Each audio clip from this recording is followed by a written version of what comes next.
कृष्णा हरे कृष्णा कृष्णा कृष्णा हरे हरे हरे रामा राम राम हरे हरे हरे कृष्णा कृष्णा कृष्णा हरे हरे हरे राम राम राम हरे हरे हरे कृष्णा कृष्णा कृष्णा हरे हरे हरे राम राम राम हरे हरे हरे कृष्णा कृष्णा कृष्णा हरे हरे हरे राम राम राम हरे हरे हरे कृष्णा कृष्णा कृष्णा हरे हरे हरे राम राम राम हरे हरे हरे कृष्णा कृष्णा कृष्णा हरे हरे हरे राम राम राम हरे हरे हरे कृष्णा कृष्णा कृष्णा हरे हरे हरे राम राम राम हरे हरे हरे कृष्णा कृष्णा कृष्णा हरे हरे हरे राम राम राम हरे हरे हरे कृष्णा कृष्णा कृष्णा हरे हरे हरे राम राम राम हरे हरे हरे कृष्णा कृष्णा कृष्णा हरे हरे हरे राम राम हरे हरे हरे कृष्णा कृष्णा हरे हरे हरे राम राम हरे हरे हरे कृष्णा कृष्णा कृष्णा हरे हरे हरे राम राम हरे हरे हरे कृष्णा कृष्णा कृष्णा हरे हरे राम राम हरे हरे हरे कृष्णा कृष्णा कृष्णा हरे हरे राम राम हरे हरे हरे कृष्णा कृष्णा हरे हरे राम राम हरे हरे हरे कृष्णा कृष्णा हरे हरे राम राम हरे हरे श्री हरि नाम संकीर्तन यज्ञ की जय। श्रील प्रभुपाद की जय। निताय गौर प्रेमानंदे। हरे कृष्णा। पहले मंगलाचरण शुरू करते हैं। ओम अज्ञानतिमिरान्धस्य ज्ञानाञ्जनशलाकया चक्षुरुन्मीलितं येन तस्मै श्रीगुरुवे नमः। श्रीचैतन्यमनोभीष्टं स्थापितं येन भूतले स्वयं रूपः कदा मह्यं ददाति स्वपदान्तिकम्। वन्देऽहं श्रीगुरोः श्रीयुतपदकमलं श्रीगुरून् वैष्णवांश्च श्रीरूपं साग्रजातं सहगणरघुनाथान्वितं तं सजीवम् साद्वैतं सावधूतं परिजनसहितं कृष्णचैतन्यदेवं श्रीराधाकृष्णपादान् सहगणललिता श्रीविशाखान्वितांश्च। हे कृष्णा करुणा सिंधो दीनबंधो जगत्पते गोपेश गोपिका कांत राधा कांत नमोस्तुते। तप्त कांचन गौरांगी राधे वृंदावनेश्वरी वृषभानुसुते देवी प्रणमामि हरिप्रिये। वाञ्छाकल्पतरुभ्यश्च कृपा सिन्धुभ्यैव च पतितानां पावनेभ्यो वैष्णवेभ्यो नमो नमः। विश्वस्य नाथ रूपोऽसौ भक्तिवर्त्मा प्रदर्शनात् भक्तचक्रे वर्तित्वात् चक्रवर्त्याख्याभवत्। नमो विष्णुपादाय कृष्णप्रेष्ठाय भूतले श्रीमते भक्तिवेदांत स्वामिनिति नामिने। नमस्ते सारस्वते देवे गौरवाणी प्रचारिणे निर्विशेष शून्यवादी पाश्चात्य देशतारिणे। यं प्रव्रजन्तमनुपेतमपेतकृत्यं द्वैपायनो विरहकातर आजुहाव पुत्रेति तन्मयतया तर्वो विनेन्दुस्तं सर्वभूतहृदयं मुनिमानतोऽस्मि यः स्वानुभावमखिलश्रुतिसारमेकम् अध्यात्मदीपमतितितिर्षतां तमोन्धं संसारिणां करुणयः पुराणगुह्यं तं व्याससूनमपि यामि गुरुं मुनीनां नारायणं नमस्कृत्य नरं चैव नरोत्तमं देवीं सरस्वतीं व्यासं ततो जयमुदीरयेत् शृण्वतां स्वकथा कृष्णः पुण्यश्रवणकीर्तनः हृदयन्तस्ते भद्राणि धुनोति सुहृत्सतां नष्टप्रायेषु भद्रेषु नित्यं भागवत सेवया भगवती उत्तमा श्लोके भक्तिर्भवति नैष्टिकी शृण्वतः श्रद्धया नित्यं गृणतश्च स्वचेष्टितं कालिना नातिदीर्घेण भगवान् विशते हृदि योऽन्तः प्रविश्य मम वाचमिमां प्रसुप्तां सञ्जीवयत्यखिलशक्तिधरः स्वधाम्ना अन्याश्च हस्तचरणश्रवणत्वगादीन् प्राणान् नमो भगवते पुरुषाय तुभ्यम् यं ब्रह्मा वरुणेन्द्ररुद्रमरुतः स्तुन्वन्ति दिव्यैस्तवैर्वेदैः साङ्गपदक्रमोपनिषदैर्गायन्ति यं सामगाः ध्यानावस्थिततद्गतेन मनसा पश्यन्ति यं योगिनो यस्यान्तं न विदुः सुरासुरगणा देवाय तस्मै नमः।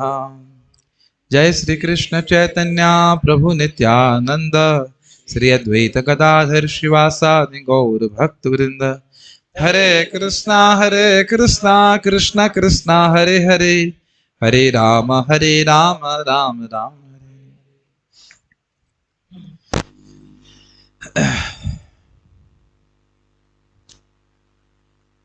सभी भक्तों का स्वागत है। आप भक्त लोग थोड़ा इधर आगे आ सकते हैं। मान लो कि पीछे आके बैठना चाहेगा तो devotees behind Kunal Prabhu can come in front. थोड़ा सा आगे आ सकते हैं। हम लोग श्रीमद् भागवतम के प्रथम स्कंद के 8वें अध्याय के 26वें श्लोक को देख रहे हैं। पिछले श्लोक में माता कुंती ने कहा था विपदा संतुता शश्वत तत्र तत्र जगत गुरु। तो हम तो विपदा को ही मांग रहे हैं और उस विपदाओं में आपका दर्शन होता है। भवतः दर्शनम यत् स्यात् अपुनर्भव दर्शनम, क्योंकि यदि आपका दर्शन होता है तो व्यक्ति को दोबारा जन्म नहीं देना पड़ता है। तो फिर भी मान लीजिए भगवान प्रश्न करें कि तुम संपद को छोड़कर विपदा क्यों मांग रही, तो यहाँ पे वह कह रही हैं श्लोक में कि जो लोग बहुत संपद में होते हैं वह तो भगवान का नाम उच्चारण भी नहीं कर पाते। भगवान का दर्शन तो बहुत आगे की बात है, नाम भी नहीं बोल पाते। बहुत अगर संपद में व्यक्ति आसक्त होता है या संपदा प्राप्त हो जाती तो उसमें जो प्राप्त मद है, अहंकार के कारण व्यक्ति भगवान का नाम उच्चारण भी नहीं करना चाहता। तो इस संबंध में वह कुछ कह रही हैं, उसको हम देखते हैं। समझ में आ रहा है ना? जो संपदा है वो तथाकथित संपदा नहीं है, क्योंकि व्यक्ति को वो मदांध कर दी। मद मतलब होता है अहंकार। अहंकार से वशीभूत होकर व्यक्ति कभी वह अनुभव भी नहीं करता या उसको एहसास भी नहीं होता, उसको कोई नीड नहीं फील होती, आवश्यकता महसूस नहीं होती कि भगवान का नाम उच्चारण करे। तो नाम उच्चारण नहीं करेगा तो स्मरण की तो बात ही आप छोड़ दीजिए। तो इसलिए हम लोग आज श्लोक को देखते हैं किस प्रकार से विपदा ही संपद है, इसलिए उसको मांग रही हैं। यह और क्लियर कर रही श्लोक के द्वारा। कौन बोलेंगे श्लोक में? ओके। जन्मैश्वर्य श्रुत श्रीभिर ईधमाना मदः पुमान् नैवार्हत्यभिधातुं वै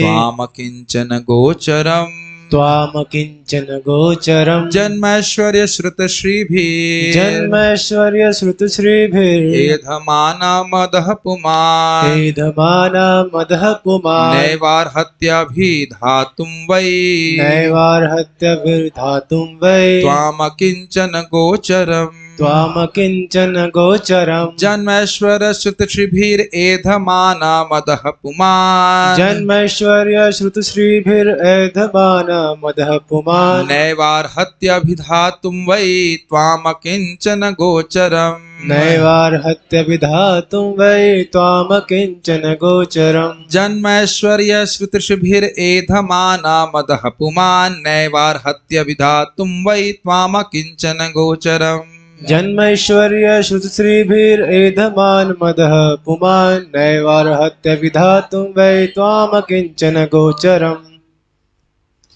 जन्मैश्वर्य श्रुत श्रीभिर् जन्मैश्वर्य एधमान मदः पुमान् एधमानमदः पुमान् नैवार्हत्यभिधातुं वै नैवार्हत्यभिधातुं वै त्वाम किंचन गोचरम त्वामकिञ्चन गोचरम्।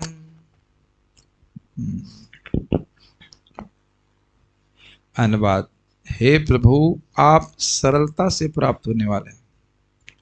ये ओपनिंग स्टेटमेंट तो बड़ा अद्भुत है, सरलता से प्राप्त होने वाले हैं। हम तो सुनते हैं भगवान बड़ी कठिनाई से मिलते हैं, आपको लग रहा है कि आसानी से मिलते हैं?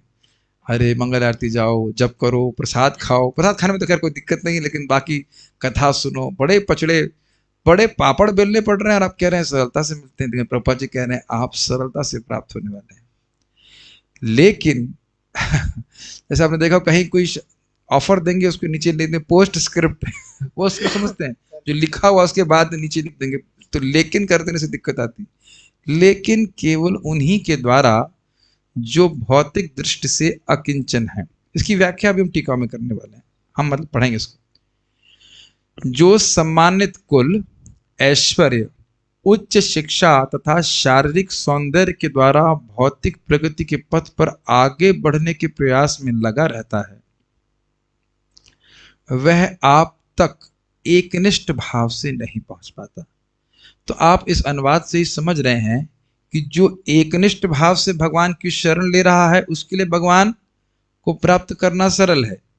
लेकिन जो बड़े कुल में जन्म लेने के बाद बहुत अधिक धन प्राप्त करने के प्रयास में या विद्या प्राप्त करने के प्रयास में या सुंदर है इत्यादि, उसके द्वारा अगर उसका मद बढ़ा हुआ है तो क्योंकि वह भगवान का एकनिष्ठ आश्रय नहीं ले सकता है, इस कारण से उसके लिए भगवान को प्राप्त करना कठिन हो जाता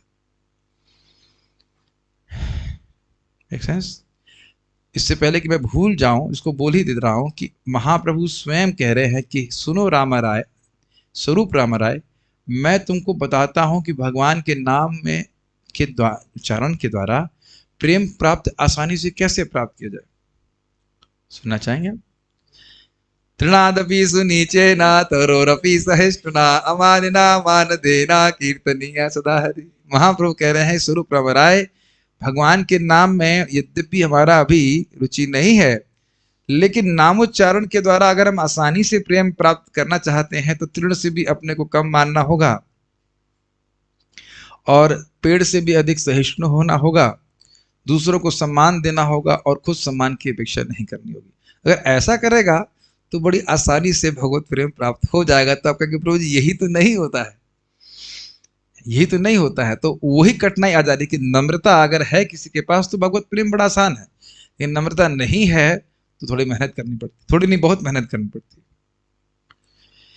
तो किन किन चीजों से नम्रता नष्ट होती है, जरा इस पर हम विचार करते हैं। श्लोक देखिए। जन्म तो सभी का होता है, लेकिन जन्म का आशय ये है कि बहुत बड़े परिवार में जन्म। हम ब्राह्मण परिवार से हैं, ब्राह्मणों में भी कैटेगराइजेशन होता है, मैं समझता हूँ उच्च ब्राह्मण नीचे ब्राह्मण, उसका हमें पता नहीं कि क्या होता है। लेकिन ये हम महाप्रभु की लीला में पढ़ रहे थे कि सनोदिया ब्राह्मण के यहाँ पे जब उनने प्रसाद दिया तो वो उनको हीन ब्राह्मण माना जाता है। तो ब्राह्मणों में भी कैसे कैटेगराइजेशन होता होगा, अब मुझे इसके बारे में जानकारी नहीं, लेकिन सब उच्च नीचा माना जाता है। यहाँ तक कि संन्यास आश्रम में भी महाप्रभु संन्यास लिए थे तो वहाँ पे भी, लेकिन वहाँ जन्म की बात नहीं आएगी, लेकिन वहाँ पे भी कैटेगराइजेशन है। तो कुछ लोग सोचते हैं कि हम लोग बहुत उच्च कुल में जन्म लिए हैं, तो जन्म के कारण व्यक्ति का मद होता है, जैसे कि आपने नल, कुबेर और मणिग्रीव के संबंध में देखा है, सुना है। कुबेर के पुत्र होने के नाते व्यक्ति उनको बहुत मद बड़ा, बहुत अहंकार बड़ा हुआ था। तो ये आप समाज में देखते हैं, प्राय लोगों की ऐसी धारणा होती है कि हम उच्च कुल में पैदा हुए, तो उसकी वजह से अहंकार आ जाता है। ऐश्वर्य, ये तो बहुत दृष्ट विषय है कि अगर व्यक्ति के पास बहुत धन होता है तो उसके पास मद आ ही जाता है। और प्रभुपाद जी बोलते हैं इस प्रकार से कि मान लो कोई कुछ बड़ी हाई फाई कार में बैठा है और रिक्शा वाला सामने जा हो तो उसको रिक्शे वाला भी नहीं बोलता, क्या बोलता है, ए रिक्शा। वो इतना भी सम्मान नहीं देना चाहता है कि ये रिक्शे वाले, क्या आपने सुना है इस तरह से? और चलिए रिक्शे वाले को तो सम्मान नहीं देता है, मारुति कार वाले को भी सम्मान नहीं देता है, देखा है आपने? अगर वो BMW में बैठा होगा या उच्च कार में बैठा होगा, है तो वो लोहे का डब्बा ही, लेकिन वो कहेगा, सोचेगा कि जो व्यक्ति मारुति कार में जा रहा है वो मुझसे हीन है। चलिए उधर से छोड़ दीजिए, अगर व्यक्ति बुलेट पे बैठा होगा और सामने कोई हीरो होंडा से जाएगा तो कहेगा नहीं मैं बुलेट पे बैठा हूँ, मैं बहुत महंगी गाड़ी में बैठा हूँ, सामने वाला हीन है, ये साइकिल वाला हीन है। तब देख रहे थोड़ा थोड़ा ऐश्वर्य प्राप्त करके हमारे हृदय में कितना बदल जाता है, ये हम प्रैक्टिकल देखते हैं। श्रुत, अगर व्यक्ति बहुत विद्यावान है तो भी उसको बहुत गर्व होता है। इस पर तो कहानी याद आ रही है, सुना दे कहानी, छोटी सी कहानी, सब जानते भी हैं। एक वैज्ञानिक थे और वो नाव उनको नदी पार करनी थी, तो वो उस नदी में पार करने के लिए नाव का सहारा लिए। तो एक नाविक था, वो नाव चला रहा था। वैसे इस काफी लिंक है श्लोक से इसको था का। तो पहले बोले क्यों भाई नाविक, तुमको केमिस्ट्री आती है? केमिस्ट्री ये क्या होता है प्रभु जी? हमको नहीं पता। तो क्या तुम्हारा 75% जीवन व्यर्थ हो गया, तुम केमिस्ट्री नहीं जानते? तो फिर थोड़ा वो नाव को खेने लगा, फिर थोड़ा आगे बढ़े तो अच्छा मैथमेटिक्स तो जरूर पढ़े होगे? नहीं मैथमेटिक्स भी नहीं पढ़ा। तो कह रहे अरे तुम्हारा 50% जीवन मतलब जो खराब हो गया। देख रहे अहंकार कितना है उसका। फिर थोड़ा समय उसने किया, फिर आगे बढ़ा तो कहा कि अच्छा ज्योग्राफी तो तुम बिल्कुल ही पढ़े होगे ना, 100%? कहते ना ज्योग्राफी भी नहीं पढ़ा हमने। तो कह रहे तुम्हारा तो 75% जीवन व्यर्थ हो गया, तुमने ज्योग्राफी नहीं पढ़ी। अब जब और खे रहा था इतने में तूफान आ गया और नाव के डूबने की संभावना हो गई। तो उन्होंने कहा कि आपको, नाविक पूछता है आपको तैरना आता है? कहते नहीं तैरना तो नहीं आता। कहते हैं आपका 100% जीवन व्यर्थ हो गया। तो एक पॉइंट समझना चाहिए कि उसको अपनी विद्या का बहुत अभिमान था, लेकिन यह नहीं पता था कि भगवान के चरण कमल का आश्रय लेकर व्यक्ति इस भव सागर को पार कर जाएगा। सुना था ना, समासिता ये पद पल्लव प्लवम, वो नहीं पता है। तो बहुत जो विद्यावान लोग होते हैं वे भी भगवान की शरण में नहीं आते। तो दृष्ट है। हम अपने मोहल्ले में किताब वितरण कर रहे थे, एक व्यक्ति क्या गए, उन्होंने लिया भी बाद में, तो पूछा, उन्होंने बोला कि आपको, मुझसे पूछने लगे किताब से पहले, बेटा तुम मुझसे उपनिषद का कोई भी मंत्र पूछो मैं बता दूंगा तुमको। हमने कहा आपको हरे कृष्ण मंत्र पता है? कली संतरण उपनिषद का मंत्र है। तो वो तो नहीं पता। हमने कहा फिर तब घर में कुछ बोला नहीं कि किताब उनको बेचनी थी, तो हमने किताब देना था उनको, तो हमने कहा कुछ गुणगान की। हमने कहा बड़े अच्छे व्यक्ति हैं आप, तो उपनिषद जानते हैं, फिर भी आप एक कृष्णा पुस्तक लीजिए, इस पे भगवान श्री कृष्ण के लिए नाम का वर्णन है। तो बहुत पढ़े हुए हैं लेकिन लोग नहीं जान रहे हैं भगवान के बारे में। अहंकार है कि मैं तो जानता हूं, तो यह अहंकार है कि मैं जानता हूं, तो भगवान की शरण में कैसे जाएंगे, भगवान के बारे में कैसे सीखेंगे? समझ रहे हैं? ये बहुत बड़ी प्रॉब्लम है। श्रुत, और इसी संबंध में आप वहां चले जाइए महाप्रभु की लीला में, जब वो नाम की महिमा का वर्णन कर रहे थे तो वहां भी एक गोपाल नाम का व्यक्ति था, वो अपने आप को बहुत विद्यावान मानता था। और जब हरिदास ठाकुर जी ने कहा अरे नाम से पाप क्या करते हैं, नामाभास से ही अनंत जन्म के पाप कट जाते हैं और जीव मुक्त हो जाता, तो उससे विश्वास नहीं हुआ। तो अब देख रहे हैं कि इस प्रकार के लोग अहंकार के मद में होने के कारण क्या बोलते हैं, अरे तुम हमारे सामने निक्कर में घूमता था, हमें बताएगा तू? बोलते हैं कि नहीं? कोई बच्चा अगर बताए कि हरे कृष्ण मंत्र करिए दादाजी पिताजी, तो यही बोलेंगे तुम हमारे सामने तो जन्मा, हमको बता रहे हो। तो अहंकार के कारण व्यक्ति समझ नहीं पाता है। श्री भी करते हैं यहाँ पे सौंदर्य। वैसे सुंदरता का मद इतना अधिक नहीं होता है अगर 3 चीज ना हो, अगर जन्म बड़ा ना हो, ऐश्वर्य नहीं हो और धन नहीं हो, तो सुंदर होने के बाद भी व्यक्ति उतना मद से प्रभावित नहीं होता। इसलिए मुख्य रूप से 3 मद हैं टीका में आप देखेंगे, जन्म का मद, ऐश्वर्य का मद और धन का मद, उस पर भी सुंदर हो जाए तो फिर आगे की बात है। लेकिन हम देखते हैं कि प्रैक्टिकली सुंदर लोग भी भगवान की भक्ति करते, उतना बड़ा मतलब कह सकते हैं विरोध नहीं है, लेकिन बाकी तीन का तो बहुत बड़ा विरोध है। अहंकार आ जाता। फिर भी अगर कोई बहुत सुंदर है तो हो सकता है कि वह व्यक्ति अहंकार से युक्त हो। अब वो शब्द बड़ा सुंदर उपयोग कर रहे हैं, एध मान मध। क्या आपने हिंदी का शब्द सुना, ऐसे कहते हैं वर्धमान। वर्धमान का अर्थ क्या होता है? वर्धित। वहीं से कुछ मिलता जुलता शब्द समझ में आ रहा है, वैसे इसका अर्थ वही है। एधमान मतलब बढ़ा हुआ। देखिए, जरूरी नहीं है कि जिसका जन्म उच्च कुल में हो, जो ऐश्वर्यशाली हो, जो खूब पढ़ा लिखा हो, वह भगवान की भक्ति नहीं करे। ऐसा नहीं है कि अगर किसी का उच्च कुल में जन्म है या कोई ऐश्वर्यशाली है तो वो भक्ति नहीं कर सकता। भक्ति उपाधि पर आश्रित नहीं है, कोई भी व्यक्ति भक्ति कर सकता है। लेकिन आगे शब्द देख रहे हैं, एधमान मदह पुमान। बहुत ध्यान पूर्वक सुनना होगा आपको। ये नहीं कह रहे कि जन्म ऐश्वर्य श्री भी वाले जो लोग हैं वो भगवान की भक्ति नहीं कर सकते, लेकिन जिन लोगों का मद इसके द्वारा वर्धमान है, बढ़ रहा है, उन लोगों की बात की जा रही है। जरा देख लीजिए, क्या पांडवों का कुल अच्छा नहीं था? एक एक पॉइंट पकड़ लीजिए। क्या उनको ऐश्वर्य प्राप्त नहीं थे? क्या उनके पास विद्या नहीं थी? और क्या वो सुंदर नहीं दिखते थे? अब बताइए, क्या माता कुंती सुंदर नहीं थी? क्या वो राजकन्या नहीं थी? बहुत ध्यान पूर्वक इस श्लोक को देखना होगा। क्या समझ पा रहे हैं? मैं इसलिए यहां होल्ड करके समझा रहा हूं। एद मान मधा पुमान, जो इनके द्वारा मद को बढ़ा रहे हैं। हर व्यक्ति का इससे मद बढ़ेगा ऐसा नहीं है। या फिर ऐसे देखिए कि यह सब होने के बाद भी अगर किसी का मद नहीं बढ़ रहा है तो भगवान की विशेष कृपा है उसके ऊपर। ऐसे समझ पा रहे हैं? ये बहुत सुंदर तरीके से समझाया गया है। आगे जाके बलि महाराज के बारे में बोला जा रहा है। प्रहलाद महाराज के पास क्या जन्म नहीं था? क्या ऐश्वर्य नहीं थे? कुछ सोचे हैं कभी? हिरण्यकशिपु के मरने के बाद राजा कौन बना? प्रहलाद महाराज। तो ऐश्वर्य नहीं था क्या? क्या विद्या नहीं थी? उनकी तो प्रार्थना भागवत में रखी गई। बताइए, क्या विद्या में कोई कमी थी? और सुंदर तो खैर वो लगते ही थे, तो कहने की बात ही नहीं है। फिर भी भगवान के शुद्ध भक्त हैं कि नहीं? तो समझने का प्रयास कीजिए, प्लीज इस लाइन को फोकस कीजिए। एध मान पधा मधा पुमान, ये क्विज क्वेश्चन है, पूछूंगा अभी आपको क्लास के बाद। जो लोग इनके द्वारा वर्धित मद को प्राप्त हो रहे, उनका मद बढ़ रहा है, अहंकार बढ़ रहा है, ऐसे व्यक्ति के द्वारा न एवं नैव के भी नहीं अर्हति अभिधातुम। अर्हति मतलब योग्य। ऐसा व्यक्ति आपको अभिधातुम अर्थात आपके नामों का उच्चारण करने के लिए समर्थ ही नहीं। ठीक है, जीभ नहीं उसके पास, नहीं, वो बोलेगा ही नहीं, वो बोलेगा ही नहीं। क्यों? क्योंकि वह तो अपना मद बढ़ाने में लगा हुआ है, अपना धन बढ़ाने में लगा हुआ है, ऐश्वर्य बढ़ाने में लगा। उसके अहंकार में मत है। क्या है?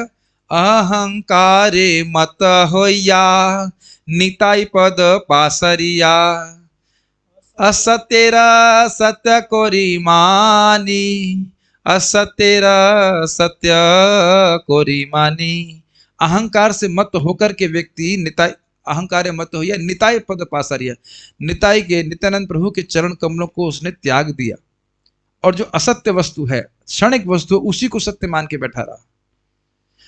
जरा विचार कीजिए कि प्रायः जब ये वस्तुएं किसी को प्राप्त होती हैं तो उसके मन में क्या भावना आती है कि ये सब उसकी रक्षा कर लेंगे। गलत तो नहीं कह रहे? हम आपसे मनन कराने का प्रयास कर रहे हैं, हम केवल क्लास नहीं दे रहे। क्या आप ये देख रहे हैं कि जिनके पास ये सारी वस्तुएं होती हैं उनके मन में ये एक भावना आ जाती है कि ये सब मेरी रक्षा कर लेंगी, जबकि इनमें से एक भी वस्तु मृत्यु से हमारी रक्षा नहीं कर सकती, है कि नहीं? चाहे धनवान हो, चाहे विद्यावान हो, चाहे कुछ भी हो, मरना तो सबको पड़ेगा। अब मरने की बात छोड़िए, बुढ़ापे से कोई रोक सकता है क्या? या बीमारी से कोई रोक सकता है? ये सब भी नहीं रोक पाएगा। तो कह रहे हैं कि वह तो आपके ऐसे लोग आपका नाम भी उच्चारण नहीं करेंगे, इतने अहंकार में वो रहते हैं। त्वाम अकिंचन गोचरम, आप तो उनके विषय हैं या उनके इंद्रियों के विषय हैं जो अकिंचन है। अब अकिंचन के बहुत सारे अर्थ हैं, मैं यही बता दूंगा, फिर टीका में समझने में आसानी रहेगी। एक, जो नहीं मानते कि जगत में उनका कुछ है। ये किंचन मतलब कुछ और अकिंचन मतलब कुछ भी नहीं। तो जो नहीं मानते कि इस जगत में उनका कुछ भी है, ध्यान देना होगा कि युधिष्ठिर महाराज, परीक्षित महाराज, प्रहलाद महाराज विश्व के राजा रह चुके हैं, फिर भी वो अकिंचन भक्त हैं कि वो कभी नहीं मानते थे कि वस्तुएं हमारी हैं। ये क्लियर होकर सब चलना पड़ेगा। ये मत सोचिएगा कि जो भौतिक रूप से गरीब है वही अकिंचन है। हो सकता हो मानता हो कि उसकी लोटा चम्मच उसका है, ये हो सकता है। बहुत सूक्ष्म रूप से समझना पड़ेगा, या नहीं तो हम ये सोचेंगे जो गरीब है खाली वही भजन कर सकता है। फिर प्रहलाद महाराज कैसे किए, ब्रह्मा जी कैसे करे, बताइए? क्या ब्रह्मा जी के पास वैभव नहीं है? ब्रह्मा जी तो शुद्ध भक्त है कि नहीं? गोचर का मतलब है, गो मतलब इंद्रिय, चर मतलब प्राप्त, यानी गोचर उनकी इंद्रियों के विषय हैं, उनकी इंद्रियों के द्वारा ग्रहण किए जाते हैं, जो अकिंचन। Quite interesting. प्रभुपाद जी ने क्या कहा? सरलता से प्राप्त किए जाते हैं। ये बताइए कि हमें कुछ देखने में दिक्कत होती है? हम आपको देख ही रहे हैं। कुछ सुनने में कोई दिक्कत होती है? कोई दिक्कत नहीं। सूंघने में कोई दिक्कत नहीं है। तो आप देख सकते हैं जिस प्रकार से अपनी इंद्रियों से हम अपने विषय को ग्रहण कर रहे हैं कि नहीं, उस प्रकार से जो शुद्ध भक्त हैं, अकिंचन भक्त हैं, उनके लिए भगवान एकदम ग्राह्य है। इंद्रिय गोचर कहते हैं ना, इंद्रियों की पकड़ में जो आ रहा है, ऐसे भगवान अकिंचन गोचर, अकिंचनों के द्वारा बड़े आसानी से पकड़ में जाती, उनकी कथा समझ में आती, वो भगवान का दर्शन कर पाते हैं, भगवान के बारे में सुन पाते हैं, भगवान का नाम उच्चारण कर पाते हैं, कोई कठिनाई नहीं है। इसीलिए प्रभुपाद कह रहे सरलता से प्राप्त हो जाती। किन लोगों के लिए सरलता? जो अकिंचन है। और जब हम सोचेंगे कि जगत में हमारा कुछ है, जब कुछ है तो और भी तो कुछ प्राप्त हो जाएगा। समझ में आया?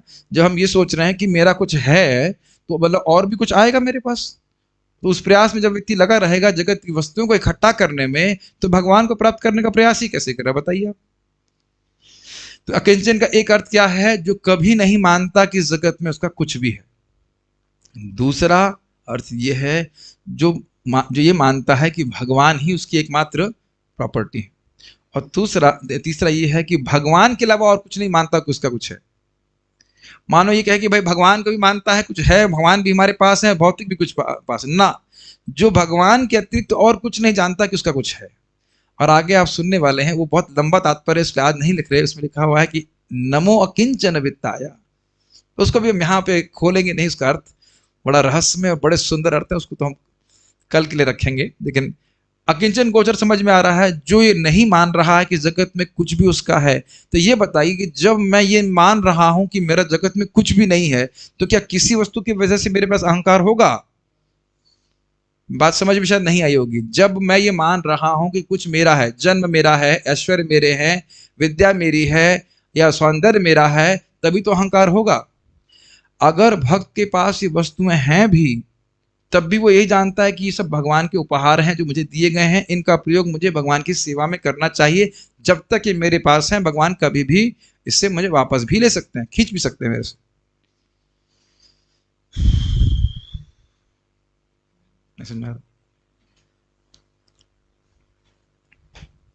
हर किसी के पास भगवान कुछ ना कुछ।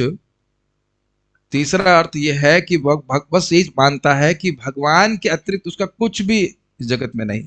ये कहने का आशा, ठीक है? ओके। अन्वय। जन्म ऐश्वर्य श्रुति श्री भी, जो सम्मानित कुल, ऐश्वर्य, उच्च शिक्षा तथा शारीरिक सौंदर्य के द्वारा एदमान मद, निरंतर बढ़ते हुए मद को प्राप्त होते हैं। अच्छा, एक बात यहां से समझ में आ रही है कि मान लो कोई सुंदर है, अब लिपस्टिक और व्हाटएवर पाउडर लगाने में लगा हुआ है, तो भगवान का श्रृंगार कब करेगा? कि नहीं, भगवान का श्रृंगार करने का टाइम मिलेगा नहीं, अपना ही मद बढ़ा रहा है। चलो तुम जितने सुंदर हो बाह्य, पहली बात तो बाह्य दृष्टि से जो भी है, और उसके बाद उसमें और सुंदरता बढ़ाने का प्रयास कर रहा है, तो भगवान का भजन तो नहीं कर रहा है। अब जितनी हीरोइन है बैठ के भागवत तो नहीं सुन रही है कि नहीं, वो तो अपना ही सौंदर्य बढ़ाने के चक्कर में लगी हुई, तो वो भी एक मन में आ रही बात कि वो कहाँ भगवान का भजन करेंगे। ये शब्द मुझे बड़ा अच्छा लगा, एधमान वर्धमान मधापुमान, ऐसा कर सकते जो अपने मद को बढ़ाने वाले हैं। मतलब जैसे समझिए, बड़ा इजीली समझ में आएगा कि इजीली मतलब theoretically not practically, don't try it at home. मान लीजिए एक गिलास या एक चम्मच किसी ने शराब पी, चम्मच तो नहीं, चम्मच से नहीं पीते, मतलब कैसे पीते हैं, पैक बोलते हैं, क्या बोलते हैं, जो भी बोलते हो, एक गिलास में उसने शराब पिया, तो कुछ तो नशा चढ़ेगा ना। तो अब उससे व्यक्ति तृप्त तो नहीं हो रहा है, कह रहे थोड़ा और एधमान और बढ़ाते हैं, और 2 ग्लास पिए, 3 ग्लास पिए। ग्लास नहीं बोलते, कुछ और बोलते हैं, शायद पैक बोलते हैं, मुझे पता नहीं। मुझे इसका अनुभव भगवान की कृपा से कभी नहीं हुआ, हम करना चाहते हैं कभी। कोई अहंकार नहीं इसका इसका कोई मद नहीं है कि हमने इस मद को कभी, मदिरा को कभी नहीं पिया। तो लोग पीते हैं तो बढ़ा रहा है ना कि और नशा हो, थोड़ा नशा अच्छा नहीं, और पिए और पिए। तो मान लो धन इत्यादि है, उसको और पिए और बढ़ाएं। जिस प्रकार से लगे हुए तो भगवान को कैसे समझेंगे। हाँ, एक मदिरा आप जरूर पी सकते हैं, हरे कृष्णा कृष्णा कृष्णा हरे हरे, हरे राम राम राम हरे हरे। पिए हैं लेकिन अभी नशा चढ़ा नहीं है, और पिए हरे कृष्ण तो और पिए। और नहीं, अमृत तो है, ये नशा भी है। प्रभुपाद जी बोलते हैं दारू का नशा जैसे थोड़ा देर में, थोड़ी सी पीने से नहीं चढ़ता है, जाती खूब पीता है जब तक पूरा पक्का नशेड़ी ना बन जाए। ऐसे इतना नाम जप करो कि पक्के नशेड़ी बन जाओ, ठीक है। तो एदमाना पधा मतलब मद को बढ़ा रहे हैं अपने, मद मतलब समझ रहे हैं, नशे को बढ़ा रहे हैं। पुमान वे मनुष्य अकिंचन गोचरम, जड़ अभिमान शून्य भक्तों। जड़ अभिमान का मतलब मैं शरीर हूं, शरीर संबंधित वस्तुएं मेरी है, इस प्रकार के अभिमान से जो लोग रहित हैं उनको अकिंचन कहा जाता है। गोचरम उनके विषयभूत है, मतलब जो लोग इस प्रकार के जड़ीय अभिमान से कि मैं शरीर हूं उससे मुक्त हैं, उनको भगवान समझ में आते हैं। त्वाम वै अभिधातुम, आपका वही मतलब निश्चित रूप से नाम भी न अर्हति, नहीं ले सकते हैं।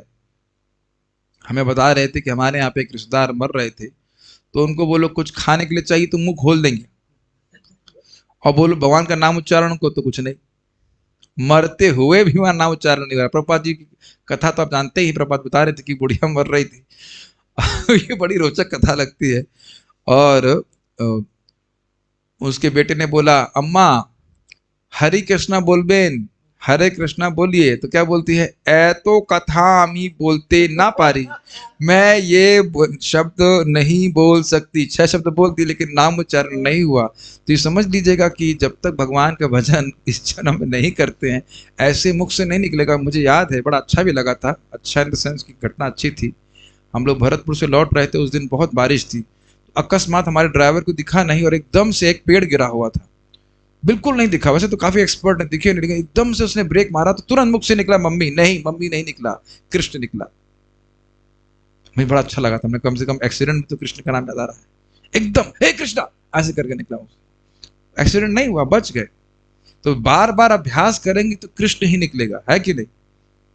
वैसे तो कल तो आप सुन ही चुके हैं कि मृत्यु के समय भी अपवित्र अवस्था में, विवशता में अगर कोई भगवान का नाम उच्चारण करता है तो भी अनेक अनेक जन्मों के पापों को त्याग करके भगवान के पास चला जाता है। कितना सुंदर श्लोक था वो, बताइए। वो तो मेरी रात में घूम ही रहा था बार बार। जो अगर योजना बना के जब करेगा, योजना बना के करेगा, तो योजना, महाराज के वो शब्द मन में घूम रहा था कि अगर अनजाने में उच्चारण कर रहा है तो भगवान की प्राप्ति करेगा, और जो रोज योजना बना करके हरे कृष्णा कृष्णा कृष्णा हरे हरे, हरे राम राम राम हरे हरे, कितना माला मैं करूंगा ही, 16 माला करूंगा, तो क्यों नहीं भगवान के पास जाए। मुझे बहुत अच्छा लगा था, योजना बना बना के करना। लेकिन ऐसा लोग, सब लोग तो नहीं कर पा रहे। तो श्रीधर स्वामी क्या कहते हैं इस पर देखिए, संपद तो श्रेय प्राप्ति में परिपंथी है, यह इस श्लोक से कह रहे हैं। परिपंथी मतलब अड़चन, स्पीड ब्रेकर समझते हैं। श्रेय मतलब आगे का कल्याण कुछ प्राप्त होगा तो उसमें संपद आ जाने से व्यवधान पड़ जाता है। देखिए एक बड़ी विशेष बात है, अगर आप विचार करें तो हमारा पूरा जीवन भी ऐसे है, बहुत लंबा जीवन नहीं हमारा। अगर विश्वास नहीं होता है तो कुछ दिन में समझ में आ जाएगा जब हमारे बाल पकना शुरू हो जाएंगे। कहीं दूर जाने की जरूरत नहीं है, अपनी माता को देख लीजिए, आपके आंखों के सामने ही वो वृद्धावस्था को प्राप्त है कि नहीं, बताइए। सभी लोग में से आप 22-21 साल होंगे हम कम से कम। माता जी को वृद्धावस्था को प्राप्त हुआ तो देख रहे, आपने देखा था ना कि वो युवा भी थी, आंखों के सामने ही वो वृद्ध हो गए कि नहीं। हो सकता है कुछ लोगों के पिताजी का शरीर भी छूट गया होगा। हमको लगता है कि बहुत लंबा समय है, लेकिन हमारे पास बहुत अधिक समय नहीं है, और इस बीच में संपद आ जाती है तो हम पागल हो जाते हैं कि इसको भोगेंगे। ये मैं फिर से रिपीट करूंगा, हमारे रिश्तेदार थे, बहुत पैसा उनके पास आया, अच्छा खासा पैसा आया, तो घूम रहे हैं हवाई जहाज से, यहाँ जा रहे हैं वहां जा रहे हैं। फिर भगवान ने मेरी प्रार्थना सुन ली कि उनको भक्त बना दिया जाए, तो भगवान ने दो हाथ पकड़ लिए उनके और दोनों हाथों से पैसा खींचना चालू कर दिया। तो जब विपदा आ गई तब उनको समझ में आया भाई कि आप तो सही कह रहे थे, अब हरे कृष्ण मंत्र अच्छी चीज दे रहे थे, हमने कहा भी थोड़ा बुखार उतरा है तो समझ में आ रहा है अब। तो अब कुछ हरे कृष्णा हो रहा है, समझ रहे हैं बात को। तो कह रहे हैं कि बहुत संपद आ जाता है व्यक्ति के पास, तो व्यक्ति श्रेय प्राप्ति नहीं कर पाता है, वो उसको श्रेय दिखता ही नहीं है। प्राप्ति की तो बात छोड़िए कि भगवान के धाम जाना है, मुझे भगवान की प्राप्ति करनी है, इसका क्या प्रयोजन है? ये गरीब लोगों को करो, गरीब लोगों को करो, हमें क्या जरूरत है? समझ रहे? ये मैंने मुख से सुना है। हमारे एक भक्त के पिताजी करोड़पति, 100 करोड़ रुपए कुछ थे उनके पास, नंबर नहीं देंगे, नाम नहीं बताएंगे, लेकिन हैं। और वो बोलते थे क्या इतना भजन करने की जरूरत है, दो माला 3 माला सुबह कर लो, और डोनेशन वगैरह भी दिया करते थे। अब जब वह मृत्यु के नजदीक हैं तब अपने बेटी की बात को समझ रहे, बेटा तुम सही कह रहे थे। थोड़ा भगवान कुछ जो भी उनकी बुद्धि दे रहे हैं, लेकिन जब बहुत धन बड़ा रहता है व्यक्ति का तो प्राय इस प्रकार के मत से वह प्रभावित हो जाते हैं। अभिधातुम अर्थात श्री कृष्ण, गोविंद आदि नाम को बोलने में भी वे समर्थ नहीं होते। इस संबंध में बद्री नारायण महाराज जी, परम पूज्य बद्री नारायण महाराज जी इस्कॉन के सन्यासी हैं, बड़े विनोदी भी हैं, खूब विनोद करते हैं क्लास में। तो कह रहे थे, अपनी ही स्थिति बता रहे थे, वो मिलीनियर फैमिली से हैं, डॉलर्स में। उनके पिताजी बहुत करोड़पति हैं डॉलर के हिसाब से। तो जब वो युवावस्था में थे तो उनको एक हरे कृष्ण डिवोटी मिला, उनको प्रीचिंग कर रहा होगा, तो कह रहे तुम लोग फ्रस्ट्रेटेड हो। बोले कि तुम लोगों को पता नहीं कि जीवन को आनंद कैसे दिया जाता है, इसलिए सब बातें बोलते हो, भजन करो, ये करो, वो करो। हम हिंदी में बोल रहे हैं, जो अंग्रेजी में बोला। एक भक्त ने फिर उनको ऐसी बात बोली कि उनको पूरा दुनिया ही घूम गई। कहे कि कुछ भी हो, कोई भी व्यक्ति यहां से जिंदा बाहर नहीं निकलता है। Quite interesting. उस एक वाक्य सुन के उनका दिमाग घूम गया, इस्कॉन ज्वाइन कर लिया तो बंदे। एक वाक्य सारा मद जो है सारा नशा उतार दिया। हमने सुना है कि भांग का नशा जो है मीठा खाने से बढ़ता है और नमक खाने से कम हो जाता है। तो ऐसा नमकीन सुना है भाई, हमें पता नहीं है सुना है ऐसा। इतना चरित्र खराब नहीं था भक्ति गाने सुने, भांग नहीं पिए कभी। तो भांग जो है ऐसा होता सुना है मैंने, भांग जो है मीठा खाने से बढ़ जाता है। तो भक्त लोग इसी प्रकार की नमकीन वचन देते हैं जिससे हमारा थोड़ा मद कम होता है कि नहीं? बड़ा चलते। Nobody gets out alive from this world. वो सुनकर को पूरा जिंदगी चेंज हो गई। श्रीमद्वीर राघव व्याख्या। यदि मैं ईश्वर हूं, आपने बोला ना नमस्ते पुरुषम त्वाद्यम ईश्वरम प्रकृते परम इत्यादि।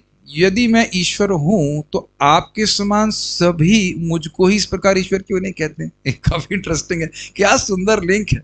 आप कह रही हैं कि मैं ईश्वर हूं, अपने माता को सॉरी अपनी बुआ कुंती कह रहे हैं कि आप कह रही हैं मैं ही ईश्वर हूं, एकमात्र मैं ही ईश्वर हूं, नियंता हूं।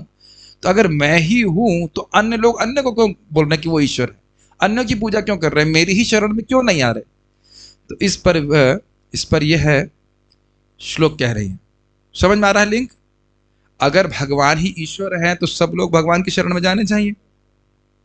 लेकिन हम तो नहीं देख भगवान के, हम तो नहीं देख रहे, सब लोग हमारी शरण में जा रहे हैं। तो क्या कारण है? तो कह रहे हैं इस प्रकार के त्रिमद। देखिए त्रिमद कौन से हैं? जन्म, ऐश्वर्य और विद्या।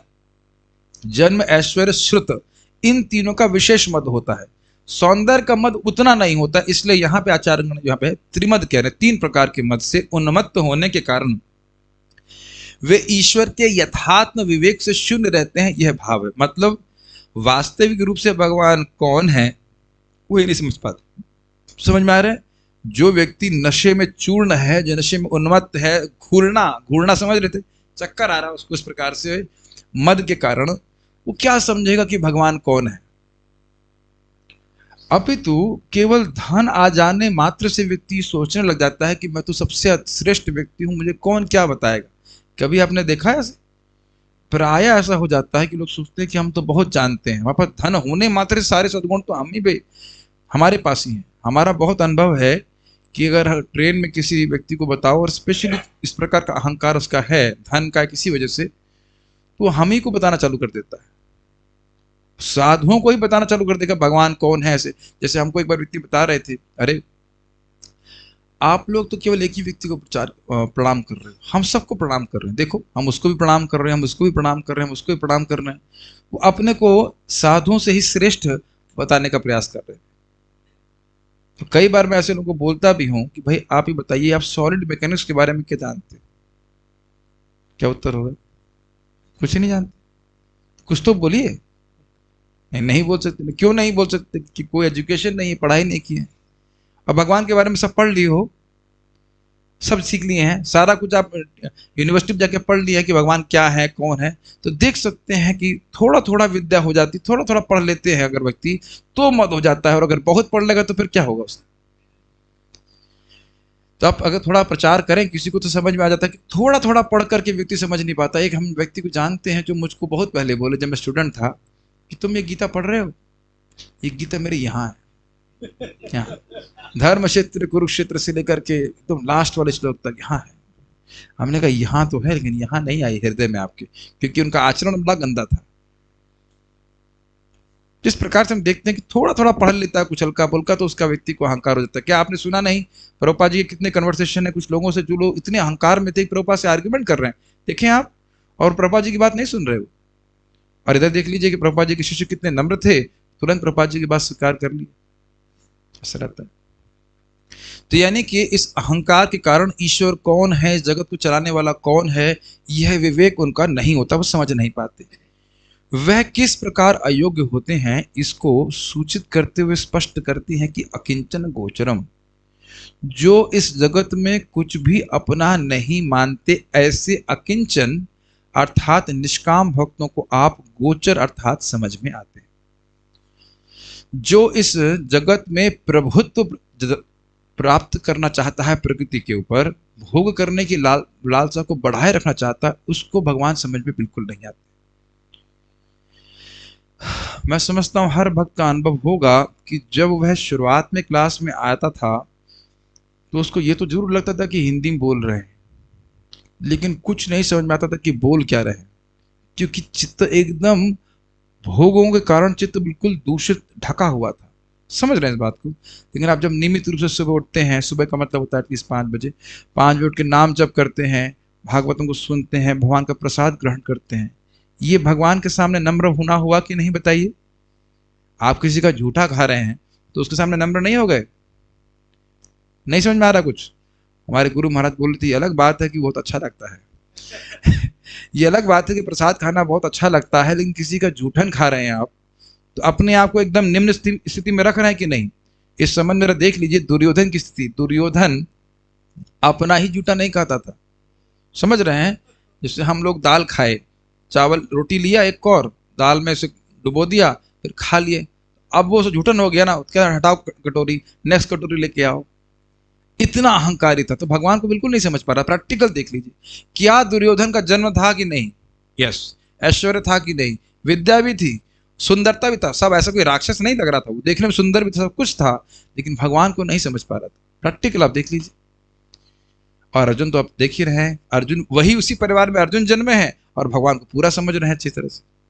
तो अकिंचन गोचर का अर्थ समझ में आ रहा है, जो व्यक्ति ये नहीं मानता है कि इस जगत में उसका कुछ भी है। और ये कोई कठिन नहीं है। जैसे मैं इस ग्लास का उपयोग कर रहा हूं पानी पीने के लिए, कोई इसमें कोई मनाही है? कोई मनाही नहीं है। लेकिन अगर मैं ये सोचूं ये ग्लास मेरा है तो यह मूर्खता है। ये लैपटॉप का मैं उपयोग कर रहा हूं, कोई मनाही है? कोई मनाही नहीं है। लेकिन अगर मैं ये सोचने लग जाऊं कि ये लैपटॉप मेरा है, तब दिक्कत होगी। जब ये सोचेंगे कि ये मेरा है, तब क्या सोचेंगे? नेक्स्ट थॉट क्या होगा? इसका भोग तो मुझे करना है। और जब ये विचार मन में रहेगा कि भाई कृष्ण का है, तो कृष्ण की सेवा में, चलो ये तो दूसरी वस्तु है। और शरीर के ऊपर कभी सोचते हैं हम लोग, आंखें तो बचपन से मिली हुई हैं, कभी सोचे हैं कि आंखें दी किसने? कान किस लिए दिए? नाक किस लिए दिए? तो डिफॉल्ट वे में क्या सोचेंगे? हमारे भोग के लिए दिया है, मेरी है, मैं हूं, मेरी है, यह माने तो भी कोई दिक्कत नहीं है। ये मेरी आंख है, ये अलग बात है। और हम कहें कि हम ही शरीर हैं, तो ये और बड़ा ज्ञान है। तो कह रहे अकिंचन मतलब वह अपने शरीर को भी अपना नहीं मानते, ये भगवान के द्वारा दिया गया है, इसे भगवान की सेवा में नियोजित करना है। तो सेवा करेगा तो समझ में आएगा। और जो मद से बढ़ा हुआ है वो सोच रहा है कि मैं ही बहुत बड़ा हीरो हूँ या मैं शरीर हूँ, तो कहाँ भगवान की सेवा करने वाला है। मैं समझता हूँ, समझ पा रहे होंगे इस बात को। श्रीमद विजय ध्वज तीर्थ कृता पर्द रत्नावली। आप अकिंचन अर्थात परमहंस, अब देखिए अलग अर्थ लिया, थोड़ा अलग मतलब उसी का अलग वेरिएशन। आप अकिंचन अर्थात परमहंसों के द्वारा गोचरम अर्थात जानने योग्य विषय हैं। और परमहंस का गुण आपने देख ही लिया था। हंस का क्या गुण होता है? दूध से पानी निकाल, सॉरी, दूध से दूध निकाल लेता है, पानी छोड़ देता है। तो परमहंस अर्थात परम विवेकी, जो सार वस्तु को जानते हैं और भगवान की भक्ति को ही ग्रहण करते हैं। तो इसी के कारण आप भगवान जो है परमहंसों के द्वारा जानने योग्य हैं। तो एक अकिंचन का अर्थ आपने क्या सुना? जो कुछ नहीं मानते जगत में उनका कुछ है। और दूसरा अर्थ क्या सुना? जो परमहंस हैं, जिन्होंने भक्ति को स्वीकार कर लिया है, जो इस जगत की सार वस्तु है। अभिधातुम अर्थात बोलना। तो उपलक्षण से समझना होगा कि स्मरण आदि करने में भी वे असमर्थ होते हैं। समझ में आई बात? जब एक वस्तु कही जा रही है तो उसका नाम रखकर अन्यों को भी ग्रहण करना होगा, इसे कहते हैं उपलक्षण। मैं समझता हूं जो लोग नियमित रूप से सुन रहे हैं उनके लिए ये शब्द कोई नया नहीं है, वो परिचित बात है। तो कह रहे हैं कि जब वो बोल नहीं सकते, नाम उच्चारण नहीं कर सकते, तो फिर स्मरण कहां से होगा? नहीं समझ आ रहा है। जब हरे कृष्णा बोल ही नहीं सकते तो कृष्ण का स्मरण कहां से होगा, ये कहने का आशय। कुछ अलग अर्थ आ रहा है सामने, नहीं समझ में आ रहा है? पूछ लूंगा ये उपलक्षण का अर्थ क्या होता है। अभी हाँ बोलने से पहले देख लीजिएगा, एक क्विज का क्वेश्चन है। जब उनके मुख से जान अनजाने नाम उच्चारण नहीं हो रहा है तो भगवान का स्मृति होगी, ऐसा कहाँ होने वाला? जरा अपने ही चित्त में देख लीजिए। अगर एकदम भक्त परिवार से नहीं है तो सामान्यतः तो कृष्ण का स्मरण ही नहीं होता। हाँ, अलग बात है कि अब आजकल लिटिल कृष्ण बना दी तो उसको लोग देख लेते हैं, तो कृष्ण का स्मरण होता है। लेकिन क्या कृष्ण का स्मरण भगवान के रूप में होता है? वहां भी कृष्ण को अपने सेंस ऑब्जेक्ट के रूप में देखते हैं कि इससे हमको मजा आएगा। हाँ हाँ, ठीक है, कुछ है कि कोई कृष्ण की स्मृति हो रही है, लेकिन कृष्ण कार्टून नहीं है, मनोरंजन की वस्तु है। कुछ लीला स्मरण हो जाता है, लेकिन उस तरह से तो नहीं करता जो व्यक्ति भागवत पढ़ करके भगवान का लीला का स्मरण कर रहा है। और लिटिल कृष्णा देखने में कुछ तो अंतर है। खैर चलिए, वो बच्चों के लिए कुछ प्रयोजन से किया गया, ठीक है, उसकी हम कुछ नहीं कह रहे। लेकिन पॉइंट इज दैट कि जब भगवान का नाम ही नहीं बोल रहा है तो भगवान का स्मरण तो करने, समझ रहे कि ना स्मरण कर रहा होगा, ना पूजा कर रहा होगा, ना कुछ भी कर रहा, कुछ भी नहीं कर रहा होगा, ये कहने का आशय। वय अर्थात निश्चित ही जिस विपद से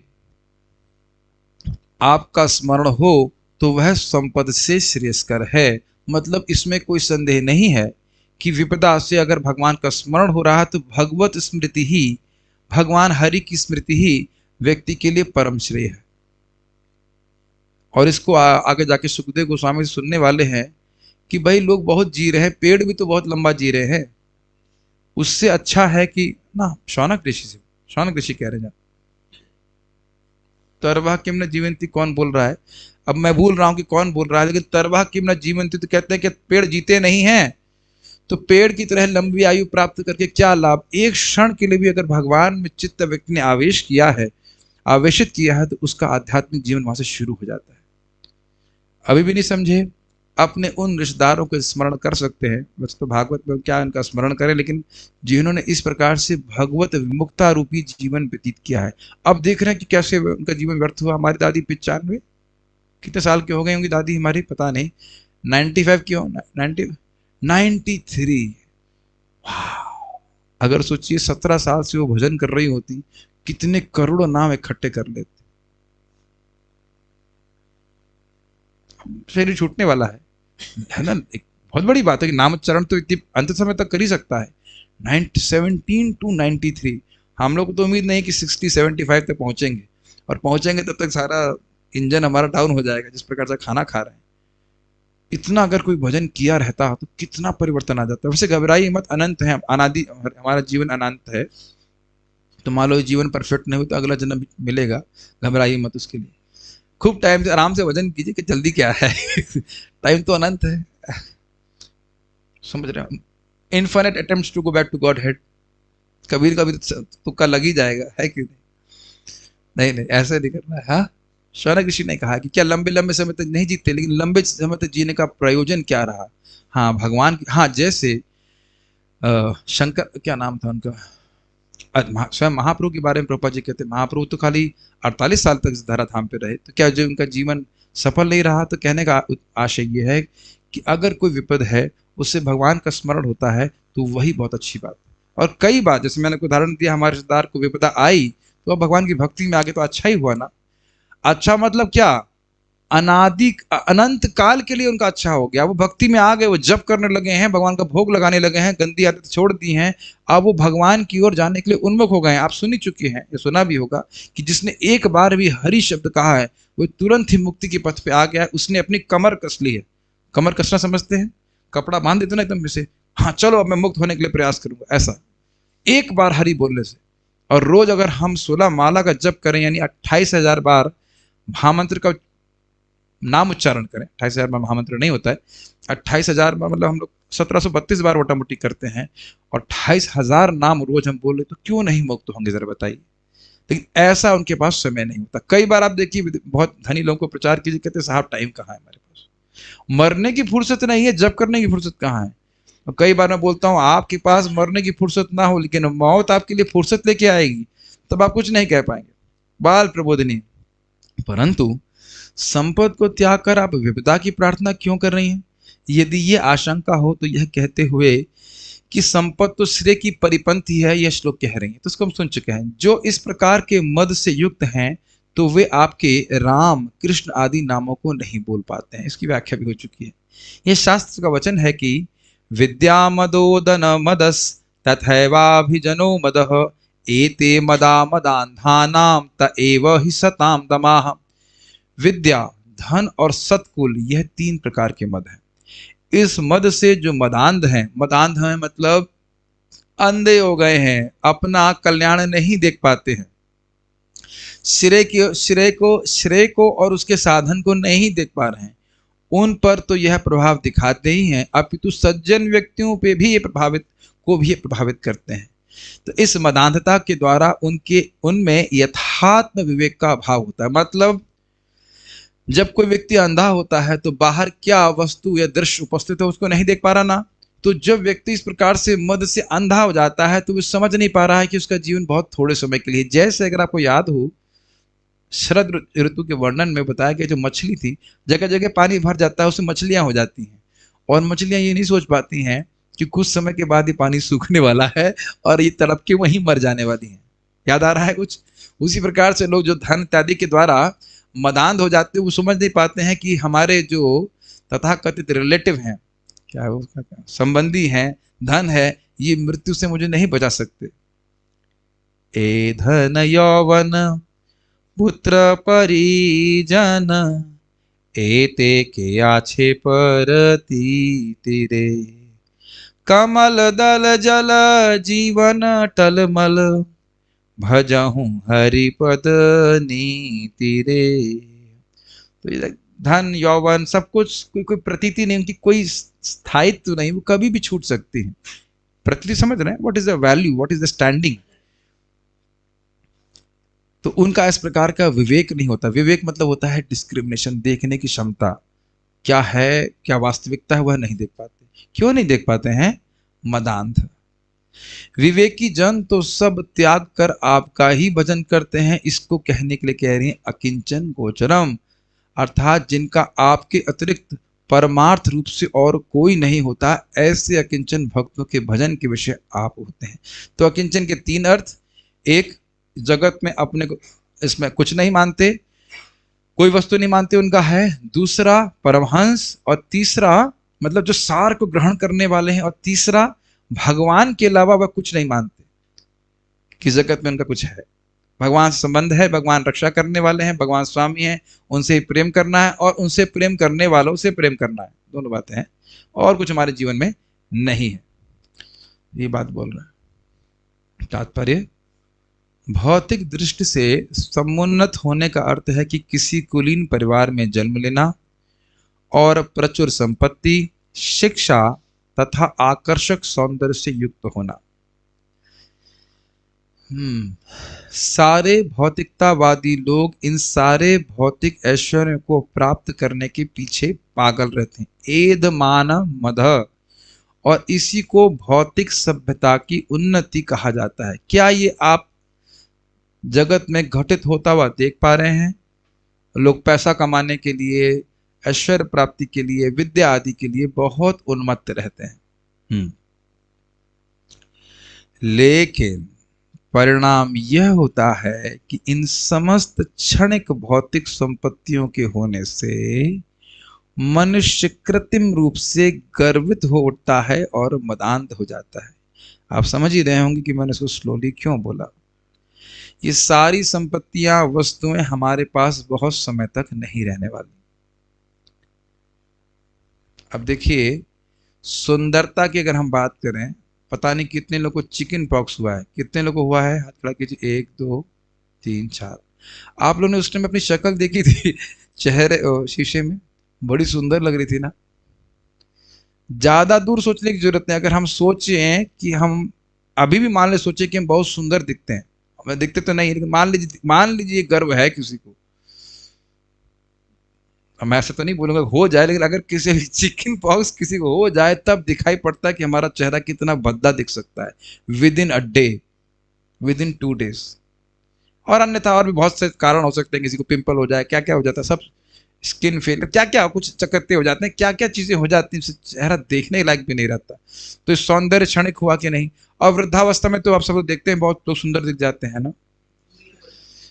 अब सर्च कर सकते हैं कि मतलब सर्च करने की क्या जरूरत है, वो तो सब देख ही रहे हैं। मुझे एक बार हंसी आ रही थी। हम लोग आगरा से प्रीचिंग करने जाते थे, बड़ा बड़ा ही विनोदपूर्ण बात है। एक वहां के भगवान है, वहां पे आगरा के भगवान है नाम नहीं रख रहा हूँ, भगवान है, उनके फोटो जगह जगह लगा हुआ है। तो उन्होंने फोटो लगा रखी जवानी की। वो खुद बुढ़े हो गए हैं, दांत वात टूट गए हैं, चेहरे पे झुर्री वगैरह आ गई है, लेकिन जो पोस्टर लगा रखा है वो जवानी का फोटो लगा रखा है। कभी कभी आप देखेंगे कि लोग अपने फोन के डीपी में भी अपनी जवानी का फोटो लगाते हैं, क्योंकि अब वह जैसे दिखते हैं वह वो प्रस्तुत नहीं करना चाहते। गलत तो नहीं कह रहे हैं, किसी पे आक्षेप नहीं कर रहे हैं, लेकिन प्राय लोग ऐसा करते हैं। अपने युवावस्था को याद करते हैं, कहाँ गई हुई युवावस्था, तो पता ही नहीं चलता कहाँ चली गई। और ये भी जानते नहीं कि जितना भोग में प्रवृत्त होंगे उतनी जल्दी बुढ़े हो जाएंगे। ये भी ध्यान रखिएगा, जितना इंद्रिय संयम करेंगे उतना कम बुढ़े लगेंगे। खैर, ये तो अलग बात है। तो ये युवावस्था तो चली जाएगी। और उसके बाद अगर धन की बात करें तो क्या है कि क्षण में व्यक्ति धन सब छूट जाता है, या फिर धन उसी से छूट जाता है, चोरी कर लेते हैं ना, क्या क्या बहुत सारे तरीके होते हैं। और बाकी विद्या, हमारे भक्त बता ही रहते कि इस प्रकार से वो गोल्ड मेडलिस्ट थे, एक बार पढ़ते तो सब याद हो जाता था। अभी उनसे एक श्लोक याद करना भी मुश्किल है। देख लीजिए, सब गया हाथ से, इंटेलिजेंस, एवरीथिंग। भूरिजन प्रभु कहते हैं अपने बुक में कि उनको दौड़ने का बहुत शौक था, प्रभुपाद जी के शिष्य। तो कोई भक्त लोग गाड़ी लेकर जितने ब्लॉक में पहुंचते उतने में वो दौड़ करके वहां पहुंच जाते। कहते हैं अब मेरे लिए चलना भी बहुत कठिन है। तो अब देखेंगे कि एक एक करके हमारा जिन जिन वस्तुओं पे थोड़ा सा भी मद है वो सब छीन लिया जाएगा। मैं अपने जीवन में देख रहा हूं कि मुझे लगता है कि मैं कुछ कुछ समझ पाता हूं सिद्धांत, और जब मुझे बुखार हुआ था मेरी बुद्धि काम करना बंद कर दी।